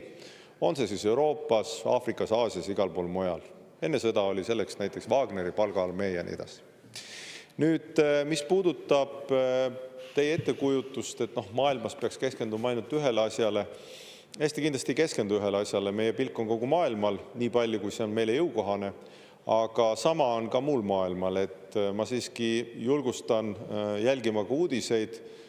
Endiselt Ameerika Ühendriigid, uus president Trump pingutab selle nimel, et Venemaa astuks samme õiglase ja kestva rahu suunas. Ja see on väga hea. Euroopa liidrid pingutavad selle nimel, et Venemaa astuks samme tagasi ja tuleks õiglane ja kestev rahu. Meie jaoks see, et Ukrainas tuleb õiglane ja kestev rahu, Venemaa katab sõjakahjud ja vastutab selle eest, on täpselt samamoodi oluline Eesti ja selle regiooni tulevikus, nagu meie piiride kaitse, nagu meie täiendavad võimed kaitseväes. Ja nüüd Välisministeeriumi juurde, need inimesed, kellega mina olen professionaalselt kokku puutunud Välisministeeriumist, on äärmiselt professionaalsed, sisukad ja teevad oma tööd südame ja mõistusega. Nii et ma ei ole teie hinnanguga ka nõus. Aitäh. Suur tänu. Ja lisaküsimuse esitab Martin Helme. Palun. Aitäh. Ma muidugi tervitan seda, et meie valitsevas klikis on toimunud teatav ütleme siis nii meeleolu muutus ja Trumpi sõimamise asemel on asutud Trumpi kiitma ja tunnustama. Väga tore. Ma tuletan muidugi meelde, et Eesti Trump on EKRE, et siin selles küsimuses meid ei pea veenma. Aga probleem on siin ikkagi selles, et teie pressiteade, mille te eelmisel nädalal või 29. aprillil väljastasite, seal te ei rääkinud midagi sellest kuist ja agast ja seal te muide ei öelnud ka seda lauset, mida te meile ennem siin ütlesite, et on tagatud, et Eesti kuuma tsooni ei satu. Vastupidi, oma pressiteates te teatasite, et me läheme garanteerima Ukraina julgeolekut. Et see on nagu seal sõna-sõnalt kirjas, mina ei oska öelda, kuidas me garanteerime seda julgeolekut mitte olles kuumas tsoonis. Ja ma muidugi ikkagi hurjutaksin selle eest, et ei ole mõtet meile tulla siin mullikesi puhuma sellest, et Eesti osaleb ka praegu välismissioonidel. Vabandust, meil ei ole piiri tuumariigi Liibanoni või Afganistani või Maaliga. Maali katastroofist ei ole mõtet muidugi torkima hakatagi, eks ole, mis oli ka Reformierakonna suur välispoliitiline julgeolekupoliitiline saavutus. Et meil ei ole nendega piiri. Need riigid ei ole seadnud kahtluse alla meie eksistentsi rahvusriigina, rahvusvahelise õiguse objektina. Meil ei ole ohtu, et nemad meile sissetungi korraldaksid. Need ei ole nagu mõtet võrrelda sellega, kui me nüüd lähme ise ja astume sõtta Venemaaga Ukraina eest. See on nagu täiesti kategooriliselt erinevad asjad, kui te sellest aru ei saa, siis te ei kõlba oma ametisse. Aga ma küsin siis üle, mida Mart ka küsis ja ei saanud ka vastust, et Eesti üksused on alati olnud kellegi teise alluvuses, kellegi suurema riigi alluvuses, Taani või Suurbritannia või USA alluvuses, et ükski neist riikidest ei ole tegelikult veel öelnud, et nad lähevad. Et kas me siis saadame oma üksused Ukraina alluvusse ja millisel juhul ja kuidas me sellisel juhul tagame, et see teine riik, kelle alluvuses nad on, ei saada neid kuuma tsooni? Selge. Aitäh. No võt ei kuulanud vastust vist iseenda küsimusele ka, mulle tundub, et ma kordan siis üle, et praegusel hetkel 10 ja 20 vahel on see riikide arv, kes osalevad selles planeerimisprotsessis ja on valmis tagama oma võimete ja oma jõududega kestvat ja õiglast rahu. Ja ma ei oska öelda, kas Eesti Trump on EKRE, kui te tahate, te võite endale seda sisendada, minule tundub, et rohkem paanikaosakond. Et ka selles küsimuses Eesti osaleb erinevatel rahvusvahelistel missioonidel pidevalt kaitseväega, kutseliste kaitseväelastega ja te ütlete, et pole piiri, aga ma võin selle loetelu teile ette lugeda, et me oleme Iraagis staabiohvitseriga, jalaväekompaniiga vähendatud suuruses, Liibanonis, paljudes kohtades, et teie teadmised ja teie küsimused on eeskätt suunatud sellele, et te tekitate paanikat. Nüüd kaitseväe planeerimine otsustab selle, millisel viisil, millises lõigus, kuidas me täpselt osaleme ja millise kontingendiga koos, millist missiooni täites. On see maismaal merel, sellega tegeleb kaitsevägi. Ja kui see hetk kätte jõuab, poliitiline kokkulepe on tehtud, muuhulgas Ameerika Ühendriigi presidendi Trumpi ka survel Venemaale, mille üle mul on hea meel, seda ma ei varja, siis hakkab Euroopa kindlasti osalema ja Ukraina ülesehitamisega tegelema. Nii et ma kutsuks hoopis teid muutma oma seisukohta, et Ukraina ülesehitamine ja tulevik ei ole Euroopa Liidus ja Ukraina konflikt pole meie asi. On väga meie asi ja see, et seal tekiks õiglane ja püsiv rahu, on väga meie asi. Et Venemaa saaks vastu näppe, on väga meie asi. Suur tänu. Sellega lõpetame tänase 7. küsimuse käsitlemise. Aga liigume edasi. Ka 8. küsimus on peaminister Kristen Michalile. Küsib Riigikogu liige Anastassia Kovalenko-Kõlvart ja teemaks on toimetulek. Anastassia Kovalenko-Kõlvart, palun.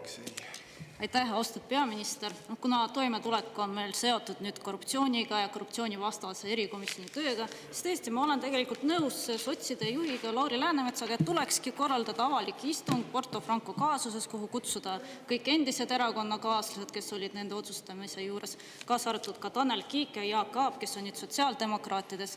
Ja võib-olla sotsiaaldemokraadid võiksid tulla ja rääkida ka seda, miks nende linnapea Ossinovski on pannud korruptsioonikahtlusega inimesi Tallinna äriühingu nõukogudesse. Näiteks Tallinna linnatranspordi nõukogus on Taavi Aas, kes kunagi pidi sealt tagasi astuma, kuna tema ametis oleku ajal pandi suures ulatuses varguseid toime. Nüüd teises linna äriühingu nõukogus on Tõnis Mölder, kelle osas on prokuratuur esitanud juba kahtlustuse korruptsioonis. Kuna need inimesed aitavad praegu sotsidel pealinnas võimu hoida, siis volikogus oma häältega, siis siin osas korruptsioon enam sotside jaoks probleem ei ole. Võib-olla ka avaliku istungi võiks korraldada ka sel teemal ja sotsid võiksid rääkida sellest, et miks linnapea Ossinovski ostis erakoolile, kus käivad tema ja abilinnapea Madle Lippuse lapsed, uue koolihoone Tallinna linna raha eest. Aga võib-olla võiks ka meretuulikute projekti osas teha avaliku istungi, mille sotsid eelmine kord muideks kinni hääletasid ja mis oli ka nende poolt suunatud projekt, et siis jagada 2,6 miljardit kindlatele ettevõtjatele. Ja ma isegi mäletan ka seda, et Jürgen Ligi, kusjuures ta käis korruptsioonivastases erikomisjonis eelarve teemal ja ta ütles, et tegelikult tuleks eraldi kutsuda Lauri Läänemets, et arutada seda, mis toimub tegelikult Siseministeeriumi eelarve ja haldusalas. Ja täna kuulata sotsiaaldemokraate muretsemas inimeste toimetuleku pärast, et kas teile ei tundu, et see jutt, mida siis sotsiaaldemokraadid räägivad korruptsioonist, et tegelikult lihtsalt selleks, et varjutada seda, et olles valitsuses nad ei suutnud midagi teha enamat kui tegelikult nende koalitsioonipartnerid ja et öelge, kas sotsiaaldemokraadid, kui olid valitsused, kas nad tegid midagi inimeste toimetulekuks rohkem, kui seda tegi Reformierakond või Eesti 200? Aitäh.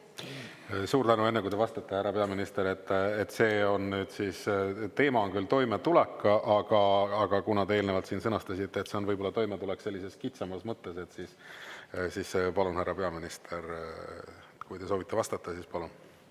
Jaa, aitäh, hea küsija, et teie loetelu oli muidugi muljetavaldav. Et ma südamest loodan siis, et te korruptsioonivastases erikomisjonis võtate kõik need juhtumid käsitleda, mida te mainisite. Ma isegi panin kirja sealt erinevatest kinnisvarakaasustest kuni kõikide muude küsimusteni Tallinna linnas, et tõepoolest on materjali, mille üle arutleda ja ka see eesmärk peaks tõenäoliselt olema, et asjad saavad kord. Nüüd, mis puudutab inimeste laiemat toimetulekut, siis sotsiaaldemokraadid valitsuses olles ju iseenesest ei saa midagi sellist teha. Valitsus ei saa ükski valitsuspartner teha asju, millega teised päri ei ole. Üheskoos, ütleme nii, et tõusis alampalk, need otsused on, aga lõpuks on tööandjate kokkulepe ametiühingutega sotsiaalpartnerite puhul. Tõusid pensionid ja ometi see pole ühe valitsuse otsus, vaid tegelikult pensionite indekseerimine ja nii edasi. Aga see kõik on viinud selleni, et inimeste elujärg on paranenud, nii et küllap osa sellest nii-öelda vaesuse vähenemisest ja tegevusest sellega kuulub neilegi. Nii et seda, et nad ei oleks ettepanekuid teinud toimetuleku parandamiseks ja sotsiaalküsimustes päris ka öelda ei saa. Seda ma ka väitma ei hakkaks, et ma ei oleks ülekohtune selles suhtes, kuidas sotsiaaldemokraadid valitsuses olid. Nende lahendused tihtipeale olid eeskätt siiski suunatud ümberjagamisele, mitte uue jõukuse loomisele, aga Eestis pigem on puudus uue jõukuse loomisest, mitte ümberjagamisest. Aitäh. Suur tänu ja Anastassia Kovalenko-Kõlvart, teil on täpsustav küsimus, palun. Ja aitäh, austatud peaminister. Esiteks aitäh, mul on hea meel, et ei kahtle korruptsioonivastase erikomisjoni töö pädevuses. Kindlasti kõik Riigikogu liikmed ja kõik erakondade esindajad teevad seal väga sisulist tööd. Mul on ka eraldi küsimus pensionäride toimetuleku kohta, et hiljuti tõesti tuli uudis, et oleme Euroopas esimesed, kuna oleme suurima hinnatõusuga riik Euroopas. Ja täna kahjuks on see olukord, kus on suurem tõenäosus pensionäridel sattuda vaesusse ja kahjuks Eesti eakad on Euroopa Liidus vaesemaid. Ja sotsiaaldemokraadid väitsid, et kui nad olid valitsuses, siis nad tegelikult tegid kõik selleks, et parandada pensionäride kindlustunnet. Näiteks öeldi, et hoiti ära just seda, mida te ka korra mainisite, et pensionäride indekseerimise kallale ei oleks Reformierakond ja Eesti 200 läinud. Et see oli esmaspäeval arutlusel ja öeldi, et selline plaan oli ja et nüüd on tekkinud hirm, et võib-olla nüüd, kui on selline kaksikliik, kus sotsiaaldemokraate ei ole, et siis te lähete selle plaaniga edasi. Muidugi teine aspekt on see, et täna kui sotsiaaldemokraadid räägivad meil pensionäride toimetulekust, samal ajal mäletan, et nende idee oli kehtestada automaks, samuti julgeolekumaks, mis oli käibemaksu ja tulumaksu tõus alates esimesest eurost, mis oleks väga halvasti mõjunud pensionäridele. Ja üks huvitav aspekt oli seejuures see, et sotsiaaldemokraadid isegi vist ei saanud aru, millele nad täpsemalt alla kirjutasid. Mul on siin ees tsitaat, et Läänemets ütles Äripäevale, et julgeolekumaksu kohta tuleks pigem küsida kommentaare Rahandusministeeriumilt, aga möönis, et esimesest eurost maksustamine vist sai kokku lepitud. Selline oli siis tsitaat ja mul ongi küsimus, et mida siis sotsiaaldemokraadid on teinud ja kas tõesti, et nende taga oli see, et nad hoidsid ära selle indekseerimise kallale mineku ja et nüüd, kui neid ei ole, on oht, et ikkagi tänane kaksikliit läheb pensione vähendama. Jaa, aitäh. No ma julgeks seda nimetada küll väga pensikuks väiteks, kui keegi julgeb arvata, et minu peaministriks olles minnakse pensionite indekseerimise kallale või pensioni vähendama. Ma olen korduvalt öelnud, et kõigil, kes tahavad seda teha, on võimalus mul umbusaldust avaldada ja koalitsioonis olles ma ei märganud, et keegi oleks püüdnud seda teha. Muuhulgas ka sotsiaaldemokraadid, nii et kui keegi on neist päriselt väitnud ja te saate seda mustvalgel näidata, et ülejäänud koalitsioonipartnerid tahtsid pensionite kallale minna, siis ma julgen öelda, see tõele ei vasta. Ja ma kinnitan ka üle, et ka praegune kaksikliit ei muuda pensionite indekseerimist ega lähe pensione kärpima. See on päris klaar. Selle me oleme kokku leppinud juba koalitsiooni aluslepingus ja arutelu pigem käib, kuidas tegeleda nende tagajärgedega, mille on kaasa toonud seesama suurepärane Isamaa, ütleme, et minu meelest üks suurimaid koeratempe Eesti inimeste finantstuleviku vastu ehk seesama teise pensionisamba lammutamine. Ma ei tea, mis Isamaa eriline huvi on selle pensionisambaga tegeleda kogu aeg, aga selle lammutamine on kaasa toonud ikkagi selle, et kui inimesed kogusid raha tulevikuks, siis see raha, mis pidi tuleviku jaoks olema, viidi ehituspoodi, viidi teleripoodi ja kindlasti on remonditud seina ja telerit ka tore vaadata, aga tulevikus see pensioni väga palju ei maksa ja tulemuseks on see, et need inimesed, kes ootaks, et neil on samasugune pension, ei saa seda ootust, küsivad, kus see on ja ülejäänud, kes tegelikult kogusid, peavad vastama küsimusele, kuidas maksta siis neile samasugust pensionit, nii et seegi on paha lugu pensioniga. Aga jah, et üldiselt, kui küsida sotsiaaldemokraatide toimetamise kohta, siis kui küsimus oli selles, et kas nad hoidsid ära selle, siis ma ei märganud selles hulles tegevust, mida nad oleks väitnud ära hoidnud. Aitäh! Suur tänu ja lisaküsimus esitab kolleeg Andrei Korobeinik, palun. Ja, suur tänu, et see vastus selle kohta, et elu läheb aina paremaks, oli huvitav. Statistika näitab, et praegune siis Eesti elanike jõukus on umbes 7 aasta taguse perioodi tasemel. Ehk siis meenub Andrus Ansip, kes ütles, et tema tahab selles kriisis elada, kui see kriis on. Ma tean kindlasti need inimesi, kelle toimetulek paranes, nad istuvad siin saalis, siinpool ja sealpool, aga lihtne inimene paraku nende seas ei ole. Ja kui rääkida nüüd toimetulekust, siis no meil on päris pikad koalitsiooni läbirääkimised käimas ja täna saalis on töötukindlustuse seadus. Kas on loodust, et see jääb ära? See initsiatiiv, mis võtab töötutoetuse üksikemadelt, hooajatöölistelt, noortelt inimestelt ja nii edasi. Kui nüüd, kui sotsiaaldemokraadid ei ole koalitsiooni läbirääkimiste juures, kas on loodust, et Reformierakond ja Eesti 200 tühistavad selle ära? Aitäh. Aitäh. See on muidugi majandus- ja tööstusministri valdkonnast. Tema oleks võinud seda täpsemalt kommenteerida, aga lühike vastus temalt on see, et tingimused muutuvad, saadav raha hulk ei muutu, nii et see tõenäoliselt inimeste olemust ja elujärge ei halvenda. Aga kui te viitate trendile, siis jah, tõepoolest majandusvaatest, ma arvan, numbrit tundva inimesena te oskate ka ise hinnata, et kui varasemad paar aastat on olnud olukord ikkagi selline, kus majandus on olnud kahanemises, siis tänaseks me oleme jõudnud majanduskasvu ja see kindlasti on väga tervitatav vaheldus sellele, kui majandus kahaneb. Kasvav majandus annab uusi võimalusi, kindlasti investeeritakse uutesse teenustesse, toodetesse, kindlasti toodetakse kõrgema lisandväärtusega asju, tooted, teenuseid, et inimesed saavad rohkem tasu, jõukus kasvab.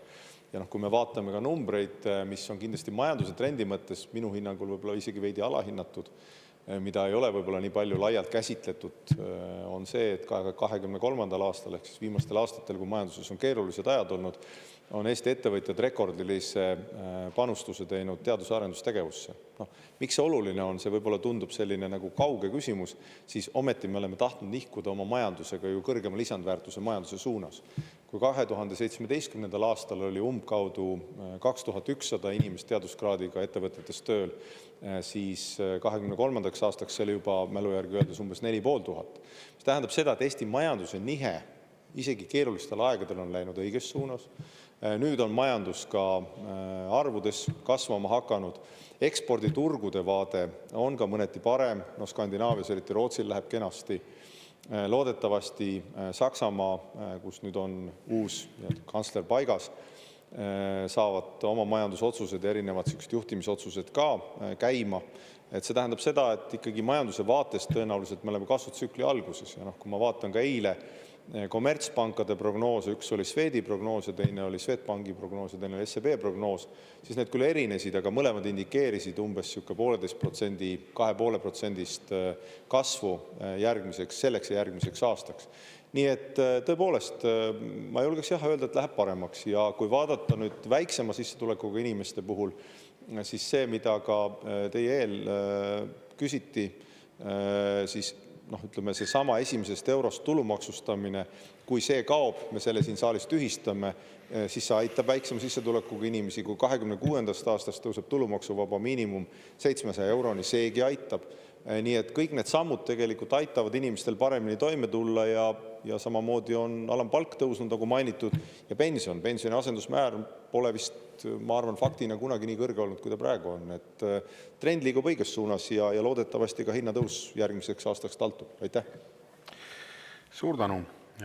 Ja sellega ma sulgen tänase 8. küsimuse käsitlemise. Liigume edasi 9. küsimuse juurde. Ja 9. küsimus on regionaal- ja põllumajandusminister Hendrik Johannes Terrasele.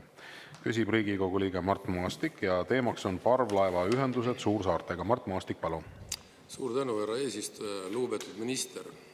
Jah, teemaks on tõesti parvlaevaliiklus ja ma saan aru, et ka teile ei ole see üldse võõras ja olete omal käelgi kogenud hiljuti mulle teadaolevatel andmetel, ootasite ise ka 3 tundi praami järjekorras, et koju jõuda. Sama oli mul endal samasugune kogemus, aga ilmselt ei ole teile teadmata see, et kõigile saartele elavatel inimeste jaoks on tegelikult praamiühendus tegelikult pikendus, maantee pikendus ja on korduvalt räägitud sellest, et saartel elavatel inimestel võiks olla see tasuta, see praamitransport. See on nüüd üks külg. Teine külg on see, et juba praegu, kus ei ole veel tipphooaeg alanud, peame saarlastena istuma pikkades järjekordades, väga raske on planeerida oma tegevusi ja praegu on laekunud ka siin Hiiumaa vallavolikogu pöördumine teile, selle sain ka mina, kus on toodud rida probleeme seoses ka sellega, et nende piletihindade pidev tõstmine ilma, et kohalike omavalitsustega seda arutataks.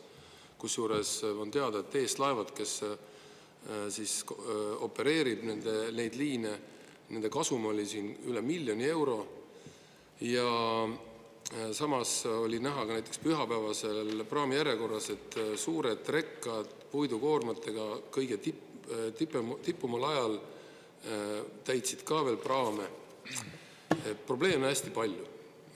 Minu esimene küsimus ongi selline, et teie nüüd värske ministrina, kas teil on plaanis midagi ette võtta selleks, et parandada siis saartel elavate inimeste võimalusi ja ühtlasi ka seda, et elu saartel ikkagi välja ei sureks, sest et praegu on juba hinnad nii kõrgele jõudnud, et inimesed ütlevad, et odavam on lennata Türki nädalaks, kui nädalavahetuseks minna Saaremaale või Hiiumaale. Aitäh selle küsimuse eest, hea kolleeg. Küsimusi oli ka mitu. Proovin ühest pihta hakata, et ka minu kõrvu jõudis see, et te pidite pühapäeval ootama seal järjekorras. Küll ma saan aru, et see järjekord ei olnud otseselt seotud mingisuguse teenuse tõrkega, vaid lihtsalt palju inimesi oli üldjärjekorras. Ja kui me räägime hindade tõusust, siis minu andmetel on alates 2015. aastast, kus teenuselepingult liiguti üle siis selleni, et minister määrab selle hinna, on see tõstetud 2 korda, 2015 ja 2022, siis 15% ja 33%. Kui me nüüd vaatame seda rahalist poolt, siis riik või see hinnakomponent saartele liikumiseks on siis piletitulu ja riigi doteering. Piletitulu hetkel suursaarte vahel on 14,8 miljonit eurot ja riigi doteering 21,3 miljonit eurot. Ehk siis 59% maksab riik selle eest juba. Nüüd, kui me räägime tasuta reisimist saarte elanikele, mis mõte on arusaadav, seda maanteepikenduse kontseptsiooni on ka tutvustatud, et seal on ka teatavad ohukohad. Ehk siis see, et kui vaatame üldist ühistransporti Eestis, siis välja arvatud Tallinna linn, siis igal pool mujal on ka see, kes kasutab, see maksab komponent hinnas olemas, riik paneb ka enda osa juurde ja see on minu hinnangul mõistlik, et see tagab jätkusuutlikkust, see aitab tagada teenuse kvaliteeti ja see tagab ka õiglasema jaotuse, ehk siis need inimesed, kes seda teenust kasutavad, selle eest ka maksavad, et see võrdlus on ka teistpidi, et kui seda täielikult riigi poolt doteerida, maksavad selle eest ka inimesed, kes seda teenust absoluutselt ei kasuta, mis on ka nende inimeste suhtes ebaõiglane. Et praeguse hetkel ma tunne, et see kompromiss, mis on saavutatud, on mõnes mõttes toimiv ja teisest küljest on ka teenuse kvaliteet, et juhul kui see ühendus oleks tasuta, seal tõuseks ka kindlasti reisida soovivate inimeste arv. Nüüd on küsimus, et teie idee oli see, et saarte elanikele oleks see tasuta. Praegu see makstakse 65% saarte elanike piletist juba kinni ja ma olen aru saanud, et saarte elanikud üldiselt on selle doteeringuga olnud rahul. Kui see kaotada täiesti ära, et siis peab küsima selle kohta, et kas see teenuse kvaliteet samal määral saab jätkuda. Et mu enda reservatsioon selle osas on see, et see võib lõppeda sellega, et üle nende sõitude arv väheneb, teenuse kvaliteet väheneb, et hetkel on see ka osapooltega kokku lepitud. Viimane näide oli siis eelmisest ministrist, kes arutas mõlema kohaliku omavalitsusega, nii Saaremaa kui Hiiumaa kohaliku omavalitsusega, et mis me teeme, kas me tõstame hinda või võtame mõned vähem täituvad liinid ära. Et toona jäi siis palve mõlema kohaliku omavalitsuse poolt, et ärme tõsta hinda ja jätame mõned need praamiliiklused ära. Ehk siis kohalike omavalitsustega sellel teemal suheldakse. Selle maikuu jooksul kohtun ma nii Hiiumaa kui Saaremaa omavalitsustega ja jätkame selle küsimuse arutamist seal. Aitäh! Aitäh, aga saame selle küsimuse käsitlemist jätkata, sest Mart Maastik, teil on täpsustav küsimus, palun. Suur tänu, härra eesistuja. Hea minister, ütlesite, et tehnilist riket ei olnud, küll aga on teada, et Regula, mis peaks siis olema nagu lisalaev vähemalt Saaremaa vahelisel liinil, ei saa praegu sõita, sellepärast et just nüüd, kui on alanud siis nagu tippoja algus, on millegipärast hakatud ehitama ümber rampi, et ta ei saa isegi randuda. kas te peate seda normaalseks, et terve talv, kui madal hooaeg on, siis seda ei suudetud teha? Teine asi on see, et meil oli ka siis riigilaevastiku peadirektor käis eile majanduskomisjonis ja ütles, et 5. uue parvlaeva tellimine on veninud, aga loodetavasti küll jõutakse maikuus selle uue hankeni. Ja põhiliselt sellepärast, et seal on utoopilised nõudmised, küll vesinikule üleminekud, elektrile, et peab olema elektrilised, selle asemel, et oleks tagatud tegelikult siis parvlaeva ühendused. Ja lisaks see, et isegi kui olla, ütleme, rahul sellega, et minimaalsed summad elanikud siis peaksid maksma, siis tegelikult on juba ka need külastajate siis praamisõidu pileti hinnad nii kõrgeks läinud, et külastajaid hakkab järjest vähem tulema ja kui nad isegi tulevad, siis nad tulevadki matkabussidega, enam ei kasuta teenuseid, sellepärast et suurem osa raha läheb juba transpordiks suursaartele. Nii et muresid on väga palju ja ikkagi ma tahaks teada seda, et kas on ikkagi see 5. laev siis nüüd tulemas, sest et on teada, et kui ta tuleb 2027. aastaks või 2028. isegi aastaks, siis on juba Regula on amortiseerunud, meil ei ole 5. laeva ja kui nüüd selle hankega veel viivitada, siis tuleb hakata rentima eriti kallist veel 5. laeva kusagilt mujalt, nii et millised need edusammud on? Aitäh selle küsimuse eest. Kõigepealt kõik, mis puudutab sadamataristut ja ka riigilaevastikku, on mu kolleegi härra Leisi vastutusvaldkonnas, küll aga me teeme tihedat koostööd selle osas, et Regula, tähendab selle uue laeva hange viibib, ma saan aru, et uus tähtaeg on olnud 28 aastas, on hea, et see tähtaeg on teada, tähendab seda, et Regula, et kui me teame, mis edasi saab, siis on parim lahendus hetkel Regulat natukene üles vuntsida, et ta suudaks ka siis kokku 54 aastat teenida. Ja ta kindlasti jätkub, et meie omalt poolt oleme tellinud siis tippajaks kuni 19. juunist kuni 31. augustini ja ka Saaremaa ralli nädalavahetuseks siis lisaliine sinna sõitma, et see on see, mis meie vastusvaldkonnas on. Nüüd see väide, et inimesi käib saartel vähem, see ei ole päris tõsi, et viimaste andmete kohaselt on igal aastal reisinud saartele rohkem inimesi kui varasematel aastatel.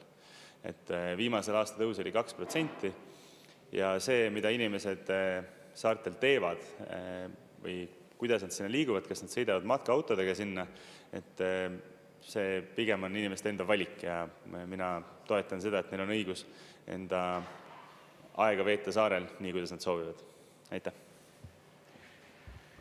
Suur tänu ja lisaküsimuse esitab kolleeg Jaanus Karilaid, palun. Aitäh, istungi juhataja, hea minister. Tõesti, reis Saaremaale ei tohiks olla nagu olukord USA-Mehhiko piiril, kus on suur selline ooteaeg ja suur segadus.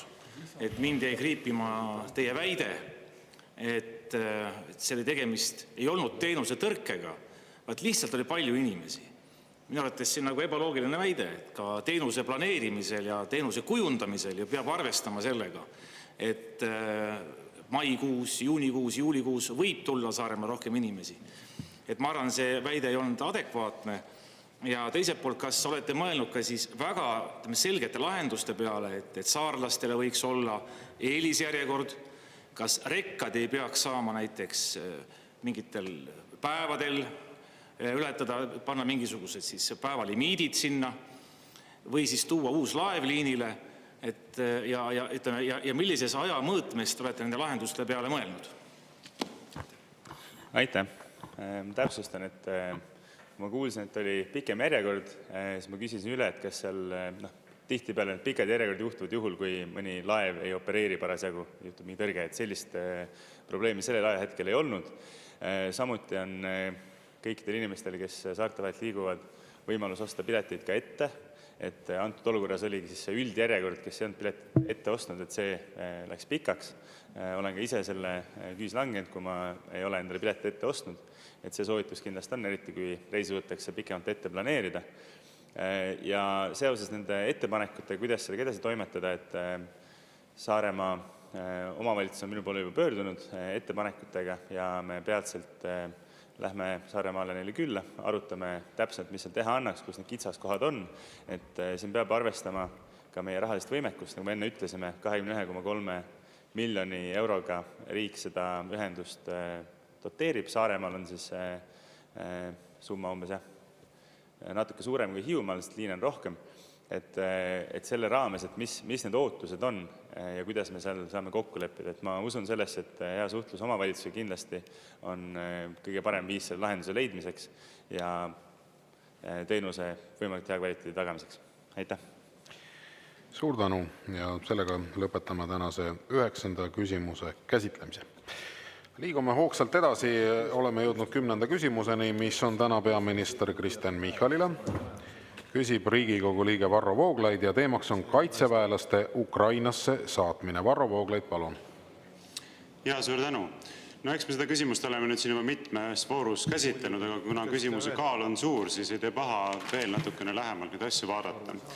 Esiteks ma mainin ära, et te olete mitmel korral siin rääkinud sellest, et 10–20 riiki on avaldanud valmidust panustada Ukraina rahuvalvemissiooni, heidutusmissiooni, aga mulle tundub, et see väljendus on olnud selline manipulatiivne, mitte päris tõde peegeldav, sellepärast, et neid riike, mis on avaldanud valmidust saata sinna väed, on ju väga palju vähem. Siin me räägime sellest, et Ühendkuningriik ja Prantsusmaa on nii-öelda tahteliste koalitsiooni üritanud kokku panna ja valmidus sellega liituda on minu teada väljendanud ainult Balti riigid, pluss väidetavalt veel üks riik, kelle nime ei ole siis avalikustatud. Nii et see on väga kaugel sellest 10–20, mis omakorda näitab, et enamik Euroopa riike pole sellist valmidust väljendanud. Ja mis mind selle asja juures kõige rohkem häirib, ongi see, et te olete peaministrina tõtanud Eesti nimel seda valmidust väljendama esiteks ilma, et Riigikogu oleks küsimus sisuliselt arutanud ja vastava otsuse langetanud üldse. Olgugi, et põhiseaduse kohaselt on see Riigikogu otsus, mitte valitsuse otsus või peaministri otsus valitsuse eesotsas. Ja teiseks, et te olete avaldanud seda valmidust niimoodi ilma, et see oleks sõltuvuses väga olulistest tingimustest, mis peavad olema täidetud. Ja ma nimetan teile 3 minu vaatest väga olulist tingimust ja see loetelu kindlasti ei ole ammendav. Esimene tingimus on ju see, et USA on öelnud, et nemad oma vägesid sinna ei saada. See paneb mind küsima, et kas siis Eesti ka ei saada, sellepärast, et teie olete eelnevalt juba ütlesite, et Eesti saadab siis, kui meie julgeolekut tagavad riigid saadavad. Nagu mina aru saan, Ameerika Ühendriigid on peamine meie julgeolekut tagav riik, NATO juhtiv riigina, ja kui nemad ei saada, siis ju ei tohiks ka meie saata. Kuidas sellega on? Teine tingimus on see, et USA on öelnud selgelt, et kui need riigid, kes saadavad, satuvad Venemaaga sõjalisse konflikti, siis seda ei käsitleta NATO artiklit 5 käivitava olukorrana. Ehk teisisõnu, me võime siis ju minetada ka NATO kaitse.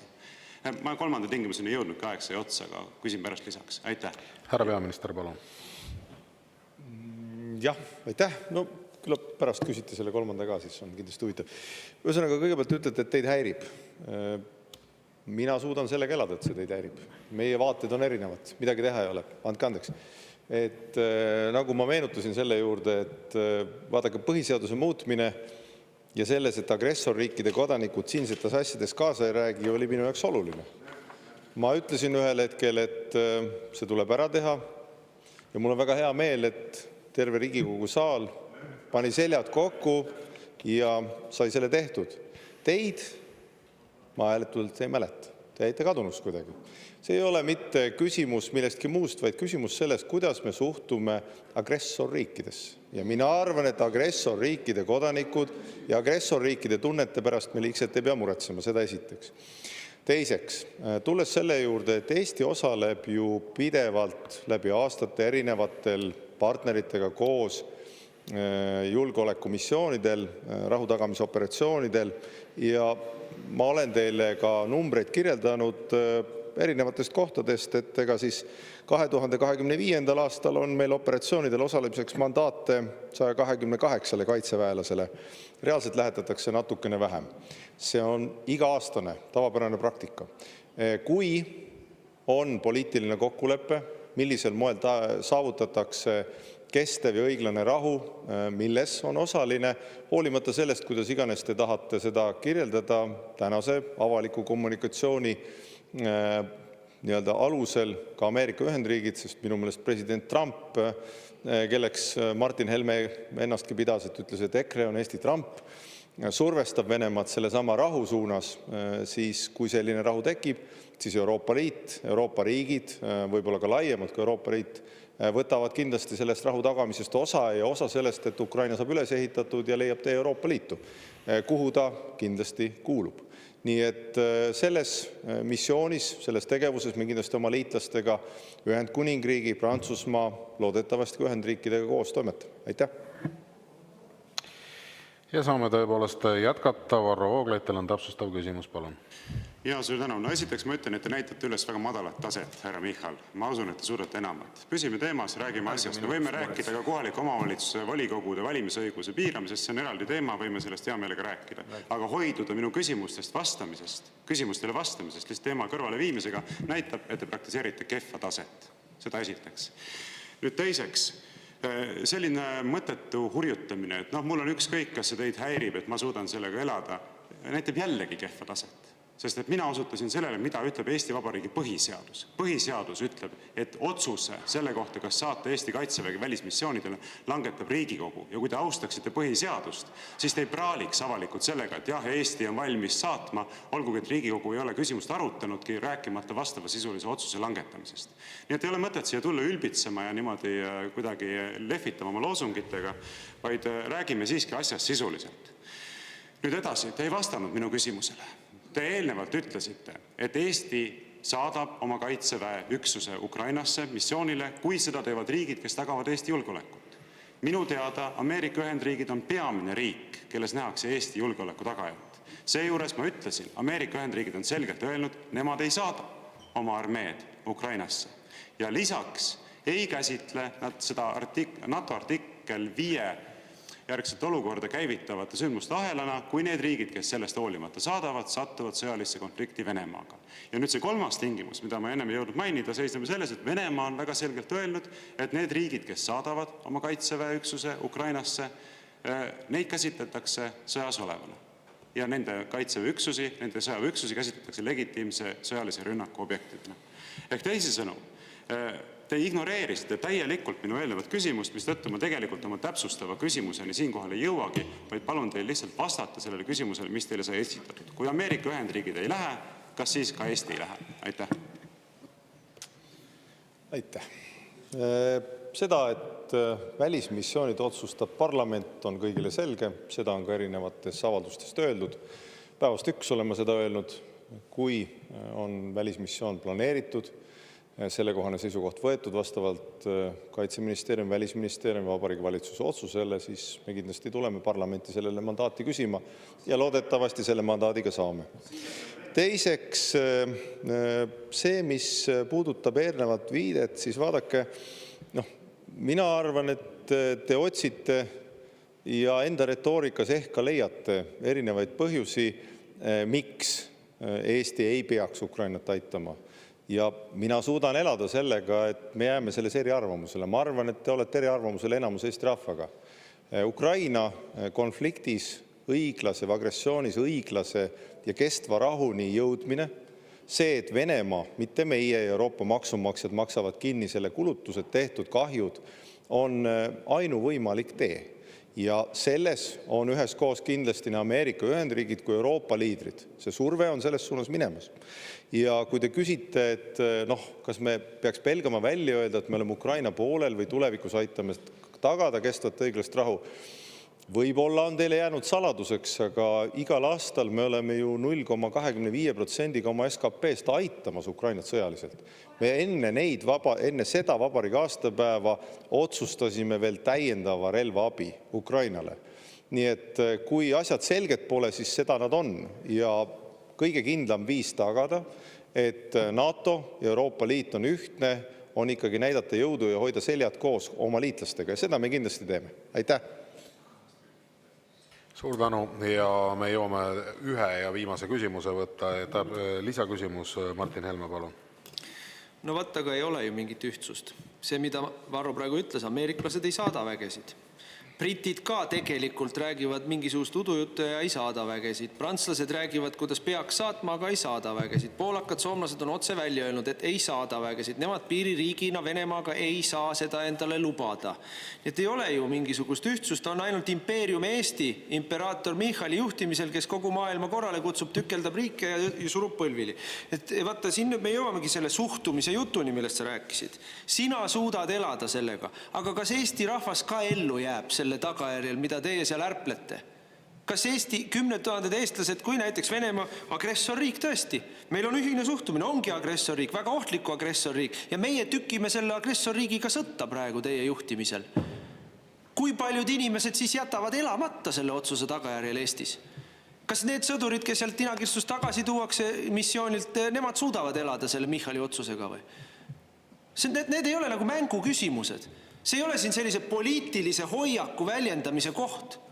See on nagu eluoluline küsimus Eesti kestmisest, mis paistab teie jaoks on niisugune huumorirubriik. Meie jaoks ei ole. Meie jaoks ei ole. Minu meelest ei ole nagu sõja küsimus see koht, kus me suhtumisi väljendame. Me kõik teame, et Venemaa on agressor. Me kõik toetasime põhiseaduse muudatust. Meie fraktsiooni suhtumine oli selline, et ei tee kompromissi siin nende hallipassilistega, nii et me kõik teame seda suhtumist. Aga ma tulen tagasi, me jõuame ringiga tagasi selleni, mis ma alustasin. Et kui me nii kangesti ise tükime sõtta Venemaaga, siis mina tahaks teada, et miks me kõigepealt ei saada ära neid üle 10 000 väejooksiku, kes Eestis peidavad ennast oma riigi kaitsmise kohustuse eest, ukrainlased, kes Eestis peidavad. Miks me neid kõigepealt ei saada? Miks me Eesti poisse sinna tahame sõitisma saata? See on esimene küsimus ja teiseks... Aga praegu on ajakriitiline. Martin Helme, et ma ei saa teile anda rohkem aega. Miks me ei ole ainus piiririik, kes tahab sõtta? Aitäh, Martin Helme, et ma ei saa rohkem teile aega anda. Härra peaminister, palun. Jaa, aitäh. Ma arvan, et väärtuspõhise poliitika küsimus see ongi täpselt, et kui te ütlete, et see pole suhtumise küsimus. Meie oleme riigina võtnud hoiaku, et meie austame reeglitel põhinevat ja väärtuspõhist maailma. Me ei tunnusta kunagi jõuga Venemaa poolt Ukrainalt alad äravõtmist. Mitte kunagi. Ja see positsioon on võetud. Samamoodi, ütleme nii, et te ütlete, et te toetasite põhiseaduse muutmist ja mul on selle üle hea meel, kõik toetasid, aga pinginaaber oli teil kadunud. Seesama, kes räägib meile, et teda häirib see, kui Eesti on nii tugevalt Ukraina poolel, järsku pahandab Venemaad. Aga mis see teie ettepanek siis on? Paneme põlve maha, paneme teise. Eesti on NATO riik, Euroopa Liidu riik ja me oleme oma julgeolekupartneritega koos ka välismissioonidel, kutseliste kaitseväelastega ka praegu. Aitäh! Suur tänu! Ja head kolleegid, sellega on tänane infotund lõppenud. Ma tänan kõiki kolleege ja valitsuse liikmeid sisuka arutelu eest ja me jätkame täpselt kell 2 algava Riigikogu täiskogu istungiga. No nii, naudi päeva.